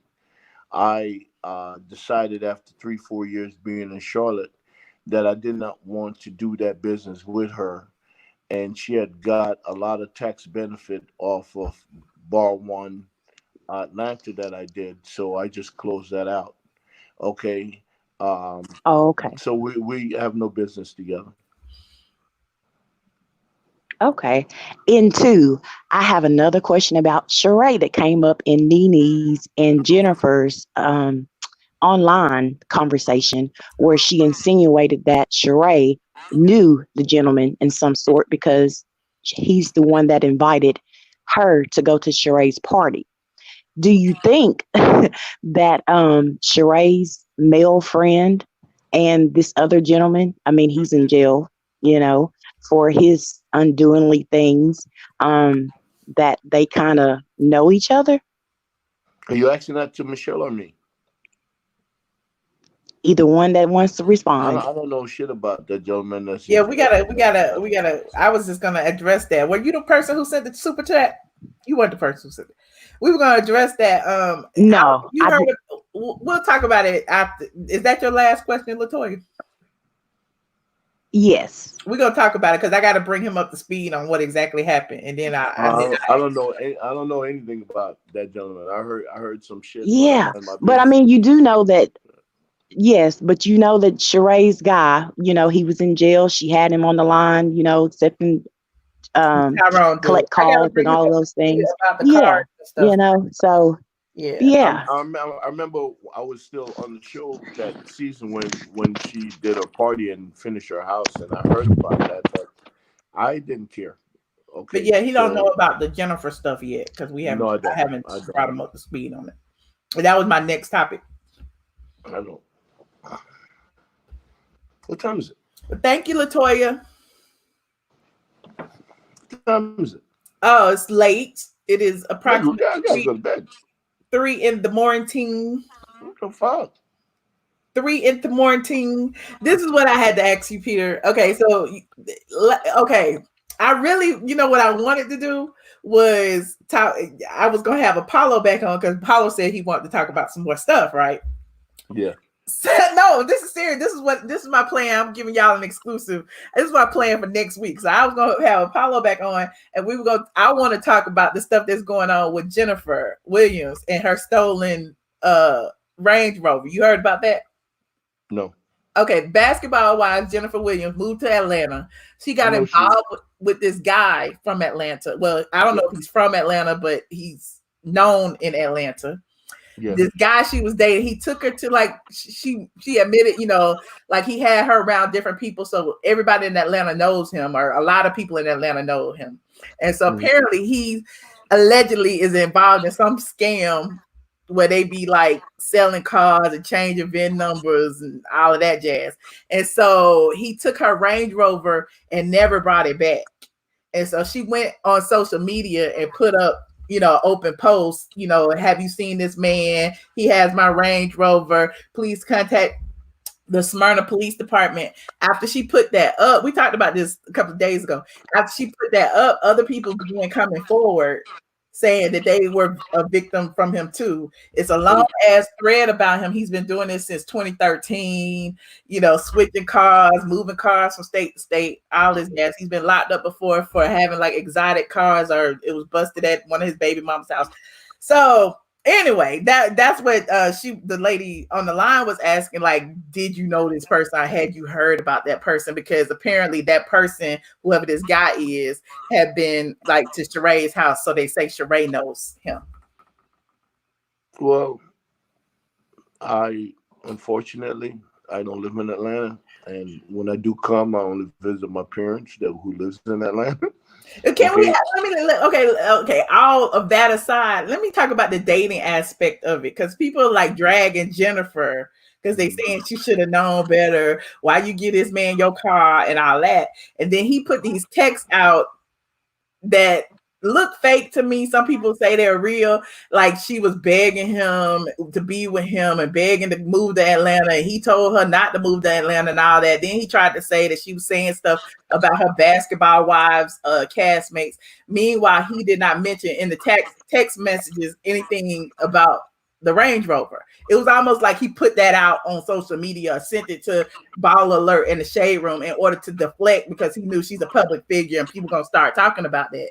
instead of talking about the Range Rover. I wouldn't be surprised that somebody in Atlanta would do something like that. A lot of them Oh, definitely. there's a lot of real motherfuckers in Atlanta. There's some real dudes, but there's a lot of bitch ass niggas in Atlanta also that do some bitch ass shit. You know what I'm saying? So, cats that want to be around people like that. Jennifer is a star. She's a star.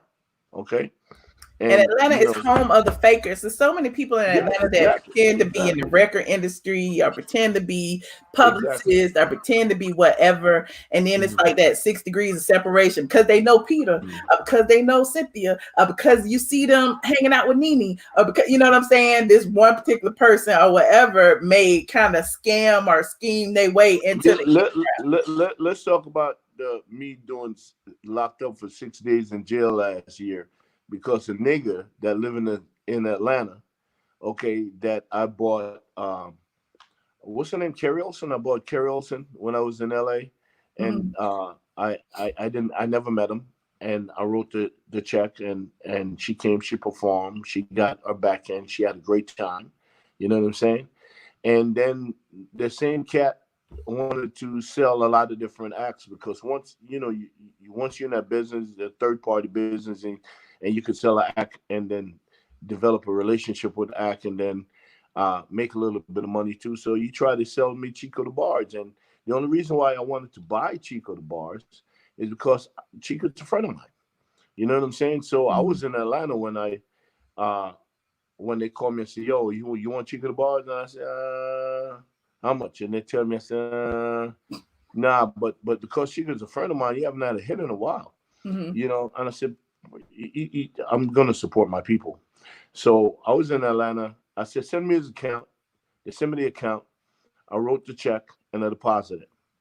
The next day, I'm getting, my phone is blown up from my bank. So I called the bank back and they said, your debit card been compromised. Did you go to, what's the name of that gas station? There's a gas station over there in Riverdale. They have them all over the place. And did you buy a gas from that gas station for? And I said, yeah. And they said, well, they had one of them chips in there that copy your card, and somebody tried to hit your card like 20 times, right? I said, fuck. They said, don't worry about it. We already closed the account down because we just can't cut the card off. It's a small bank called Capital Bank in Charlotte. So they closed the whole account down. And they said, you wrote any checks? I said, I wrote 3 checks. And they said, to who? And I tell them. And I said, well, yo, check this out. Send me a letter saying that my account was compromised, that I could send to these people and let them know that we're going to wire them the money. One of those 3 checks I wrote was to that gentleman. I never met him a day in my life. So he called me the next day and said, yo, man, your check bounced, bro. And I said, yeah, it did. And I was trying to get in touch with you. Send me with, I don't know who you bank with, but let me send the letter that the bank sent to me, to you, forward it to you right now. Okay. And when I get back to Charlotte, I'll let them wire the money because it's one of those banks where you have to actually be in the branch to do the wire. Okay. All right. Not like how they do it now. You could do it on your computer. So he's like, yo, bro, but I already advanced Chico like $1,300. And I said, well, then that's my man, dog. I'm good. When I get back to Charlotte, I'll just wire you that $4,000. I said, man, fuck that. I need that money today. I don't have no money to be putting out like that. I said, yo, slow down, partner. I don't even know you. I did Carrie Hilson with you several months ago. We were all good. And she was way more than what you selling me Chico for right now. So when I get back there, and then there's a certain urgency in his voice, and he was talking to me reckless. I said, you know what, dog? I didn't even sign a contract with you. So fuck it. Don't forget about it. I'm not doing it. All right. So the nigga called me back and it was reckless. And I said, yo, I'm in the A, nigga. Tell me where you at that I could pull up on you now, because you talking crazy. You know what I'm saying?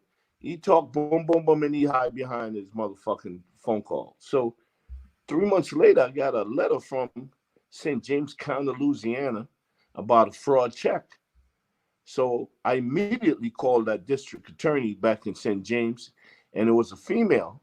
And I said, miss, I didn't write a fraud check to him. this is what happened. And I told her, and then I even forward the letter from the bank to that district attorney. And she got it. It's her email. So she said, I'll look into it and I'll get back to you. I've never been to St. James County, Louisiana in my life. So I'm doing Club One. I'm doing building Miami Beach, Bar One. I'm doing fucking Sports One. And I got several shit on my agenda. So I'm not thinking about that shit. To me, I send the letter off, prove that I the bank account was compromised. I had no contract. It's over, right? Mm-hmm. Yo, I went down to Jamaica with a friend of mine named Kai that does this thing called Made Man. And we were getting ready to do this big convention down in Jamaica for Made Man because she do it all over the U.S. and she do it in Africa. So we said we're going to take it to the West Indies, right? Mm-hmm. I went out to Jamaica. I was down there for 2 days. Set it up with the ambassador from youth and culture, set it up with the ambassador from education, the whole 9 yards, did these meetings. All right. And I'm flying back to Charlotte because it's CIAA weekend. So I'm flying back on March 1st on a Friday morning because I had Luke at my club later on that night, Uncle Luke. Mm-hmm. All right.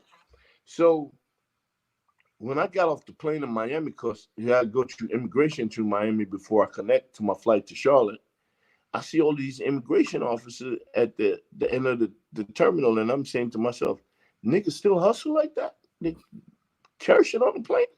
To myself.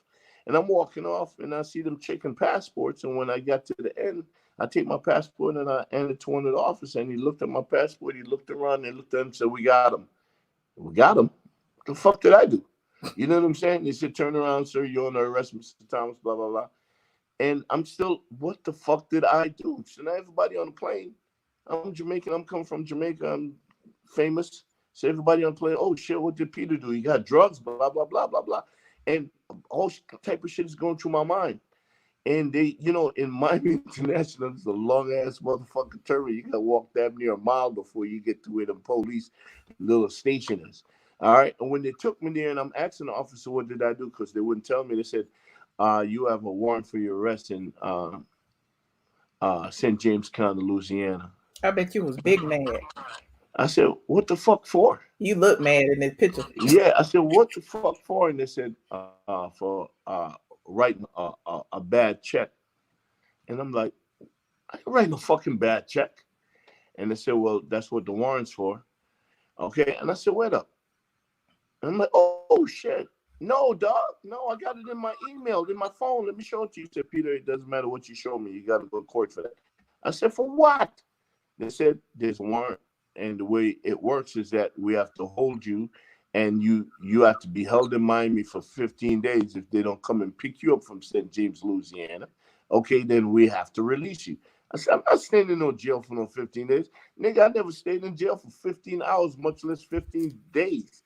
You know what I'm saying? So say, can I bail myself out? They said, no, you cannot bail yourself out. The warrant is from over there, so you have to stay here. So I said, I got to call my lawyer. So they wouldn't have me access to anything. But when the Dade County police came and got me, them two Cuban officers, a female and a male, they pull over on the side of the street. They let me take out my shit. They write it out of my phone. They give me a note and they put it in my pocket, right? For my lawyer. Because, nowadays, at that point, I only remember my sister Vivian number and my girl number. Only two numbers I remember. I couldn't even remember my bar number, yo. This shit was crazy. Wow. Okay. So I got to the jail, and of course, every black CO in that motherfucker knew me. What Peter doing in here? What Peter doing in here? Oh, Peter got to go on a red jumper. You can't put Peter in population. I'm like, what the fuck y'all talking about? I can't bail myself. That no, Peter. The way it works is that they have to come and get you. If they don't come and get you, then we have to hold you for 15 days. I said, hell no. It's Friday, right? I can't get in touch with nobody. At my club, nobody. At my bar, nobody. All right? Put me in a red jumper. You know why they put me in a red jumper? Because I'm claustrophobic. All right? I don't know I'm a freak out getting locked up. 1, 2, they say I'm a celebrity. They don't want to put me in population because if something happened to me, they're responsible. Okay? So you know what these motherfuckers do to me? They put me in a little cell upstairs in the crazy ward, okay, where I'm hearing people bang on fucking shit all night long, okay, all the way in the end, away from anybody. I can't see nobody, so I'm really freaking out, okay. Then they came because of my anxiety. They gave me fucking medicine to suppress that shit, right? And every 15 minutes ask me if I want to hurt myself. I'm like, if y'all motherfuckers don't leave me alone, of course I don't want to hurt myself. I need a phone. No, you have to talk to the shrink first. I had to wait, not Friday, but Saturday for that lady to come on duty. And when the lady came on duty and she recognized me, I said, could you please, please, please let me just come out of the cell and you could cuff me by the table by you. I just don't want to be in there. Yo, most traumatic shit in my life. Anyway, on the Saturday, I had to go to court and the TV shit because it's not a real court. So you're talking to a judge on a green screen, right? And pleading not guilty. So I said, okay, my lawyer come and see me. My lawyer came and said, hey, look, Peter, I got good news and I got bad news. I said, what's the bad news? He said, you're going to be in here all weekend. I said, what's the good news? I could get you out. When could you get me out? He said, I could get you out on Wednesday. I said, what the fuck happened on Monday and Tuesday? He said, it's Fat Tuesday in fucking Louisiana. No district attorneys back in their office until Wednesday morning. Damn. Then they put me upstairs now, away from the crazy people. The lady, that doctor lady put me upstairs. All right, so I think I'm gonna be in population now. When I go up there, everybody got red jump on, but guess what? They can't put me out there for 72 hours. That's the jail rule. So therefore, I was isolated again for 72 hours. Now, when they're out there, I could look at them and I could peep through the hole to see the TV just for some sanity and shit. And then when they go on lockdown, then they'll let me out. So I'm out there by myself for fucking 2 days. Okay? I'm calling my girl. I'm calling my sisters. My sister hired a lawyer in Louisiana. Okay, Wednesday morning when they open up, I spent $2,000 for the lawyer. I spent $4,000 for the fraud check that they say I wrote. Okay, and I spent $2,000 for the fucking lawyer in Miami that hooked me up with that lawyer out there, right? So it cost me $8,000 to come out of jail because of scam artists in motherfucking Atlanta. Okay, make some money off of my ass. Wow. And I promise you, I don't mind going to jail the second time. But when I see that nigga, I'm going to put my hands all over that motherfucker. I promise you on everything. You know what I'm saying? Woo! And he's in Atlanta. He lives in Atlanta. So I understand them scam boys in Atlanta. You understand what I'm saying? That do fuck shit like that. I do understand that. So could you take him to court or you just let it die? What did you do? Take him to court what? When I paid to get out of jail, it killed it. All the district attorney in St. James County, Louisiana care about is $1,000 that they was making off of the shit. Mm-hmm. Okay, so it's a come up for them. They don't give a fuck if I get locked up. That district attorney was so irresponsible because I send her everything. I have everything in my email. I'm going to send all of that shit to you for you to publish that shit. You know what I'm saying? We already talked about this a gazillion times. Yeah, it was all a scam. I promise you, when I get up, Michelle, tomorrow, I'm going to look for it in my email and send it to you because that shit was a scam. Whatever happened with Chico? You ever talked to Chico? When I talked to Chico and them, Chico told me that the guy never sent him no $1,300. They don't fuck with him. He's a scam artist. Wow. And you know, a lot of people do that in Atlanta all the time. They claim they're booking agents and stuff, and they would like book a show for a certain artist and take the fee, and then like the people booking them will never see them again, and then the artist will be like, you know, put on blast, like, you know, XYZ didn't show up for this booking, and then the XYZ person was like, well, I didn't book it. You know, and they think the artist is lying, and most of the time it's a situation like this. You got to be careful about that. But you know the craziest fucking thing is? The craziest thing is now I got to pay $5,000 to a person in Palm Beach who's an expert at taking negative shit off of Google. Wow. $5,000 just because if you Google my name right now, guess what's going to come up? All of that. That shit. Yep. That shit. I was in the middle of 2 deals that completely went south because of that shit. Wow.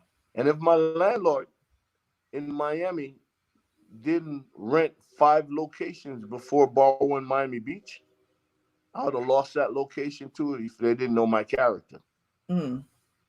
I gotta talk to you offline because you might know this dude that scammed me out of $18,000. We'll talk about that later. I told my story yesterday on Patreon. So if you are a Patreon member, go over to patreon.com. I am ATLien. But yeah, I mean, I was scammed too. So I mean, that's why when I was talking about Jennifer Williams' situation, I was like, never say it can't happen to you. You know what I'm saying? And there's a lot of people sitting in judgment going, oh, you know, I'm smarter than that. I would never let a man take my car. I would never give a man no money. And I would never do this. But at the end of the day, if somebody, you know, earns your trust, it's something called, I always, you know, it's called the long con. Whereas they put in time, energy, and they even will put in money just to know that they will score even more than that in the end. You know what I'm saying? So, you know, it's men out there that buy you gifts, give you money, take your trips, do all of this stuff. And then, you know, a year later, ask you to, you know, front them $1,000 or $10,000 or whatever the case may be. And you know, they already gave you 30, you know what I'm saying? And next, you know, they gone. So I said, trust no one. You're right about that. And to be honest with you, that type of shit happen all the time. I know a lot of people, I know a lot of girls that they got beat out of their money over slick niggas like that. That's for sure. Share my story, QB, on Patreon. So I said, if y'all want the tea, y'all got to pay for it.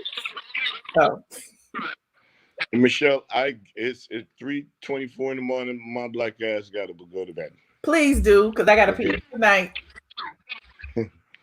Love y'all. Good night, Peter. Woo! I appreciate you guys for hanging out with us tonight. It's been 3 hours and 30 minutes. We in these 3-hour lives, honey. These are marathon lives. I might cut this up. I might not. It might be up tomorrow. It might not. But to all of y'all 909 people, including Facebook, who are in here, thank you so much for joining us. Thank you for my super chat. Hey, Bridget said we never had so many scammers until people came from New York. Bridget, Go Gadget Bridget is in Atlanta. She know, and it's not just people came from New York. It's people come from all over the country to come to Atlanta because they know that this is the Black Hollywood. They come to Atlanta to reinvent themselves. They come here, they can be somebody they have never been in their little small town that they came from. They, you know, dress up, wear Gucci, Louis, and Prada, and then steal and rob Peter to pay Paul. It is a epidemic, honey, land of the credit cards and the scammers. Just like Panda said, designer said, and Panda. It is what it is. And not everybody in Atlanta is scammers, but there's a lot of scammers that landed here and stayed, honey. But I digress. Shout out to Don Stone. Thank you so much for the Cash App. Let me see who else sent me a Cash App today. Hold on. Thank you for helping me pay my phone bill. I appreciate y'all. Hold on. Don Fadre. Am I saying your name right? Is it Fadre or Phaedra? Let me know. Thank you so much for Black Girl Magic. Tamara, thank you too. I appreciate everyone who tuned in. Let me turn my outro music. I ain't gonna even turn my outro music on. Y'all want to hear my outro music? Is it too late for the outro music? It was fun per usual. Thank you, Sexy Sky Doll. Let me see. Let me turn it down. I'll turn it down. Say my little outro. Hey.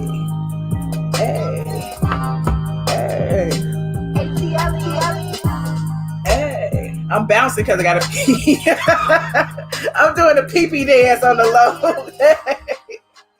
You got scammed by someone in New York through your credit card, child. The scammers are out, honey. The scammers are out. My Patreon, I'm putting in the chat. It is also in the description. It is patreon.com. iamATLien. Hey. 4 a.m. Got 800 people still holding strong.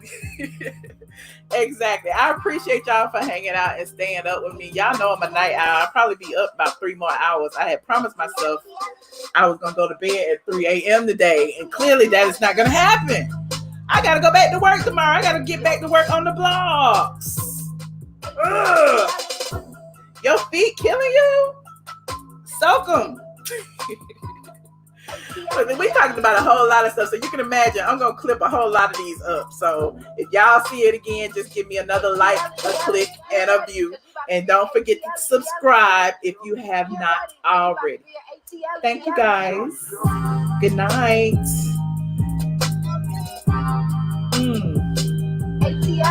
You said the insomnia game. Thank you, KK. Trying to turn off all this stuff before I close out.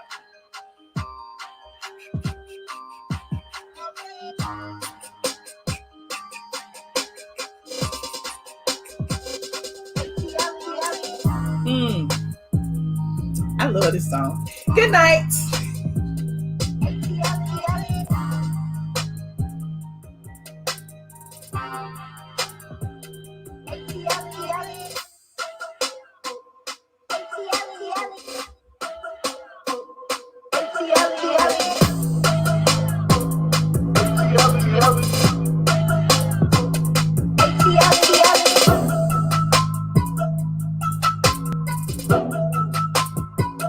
ATLien.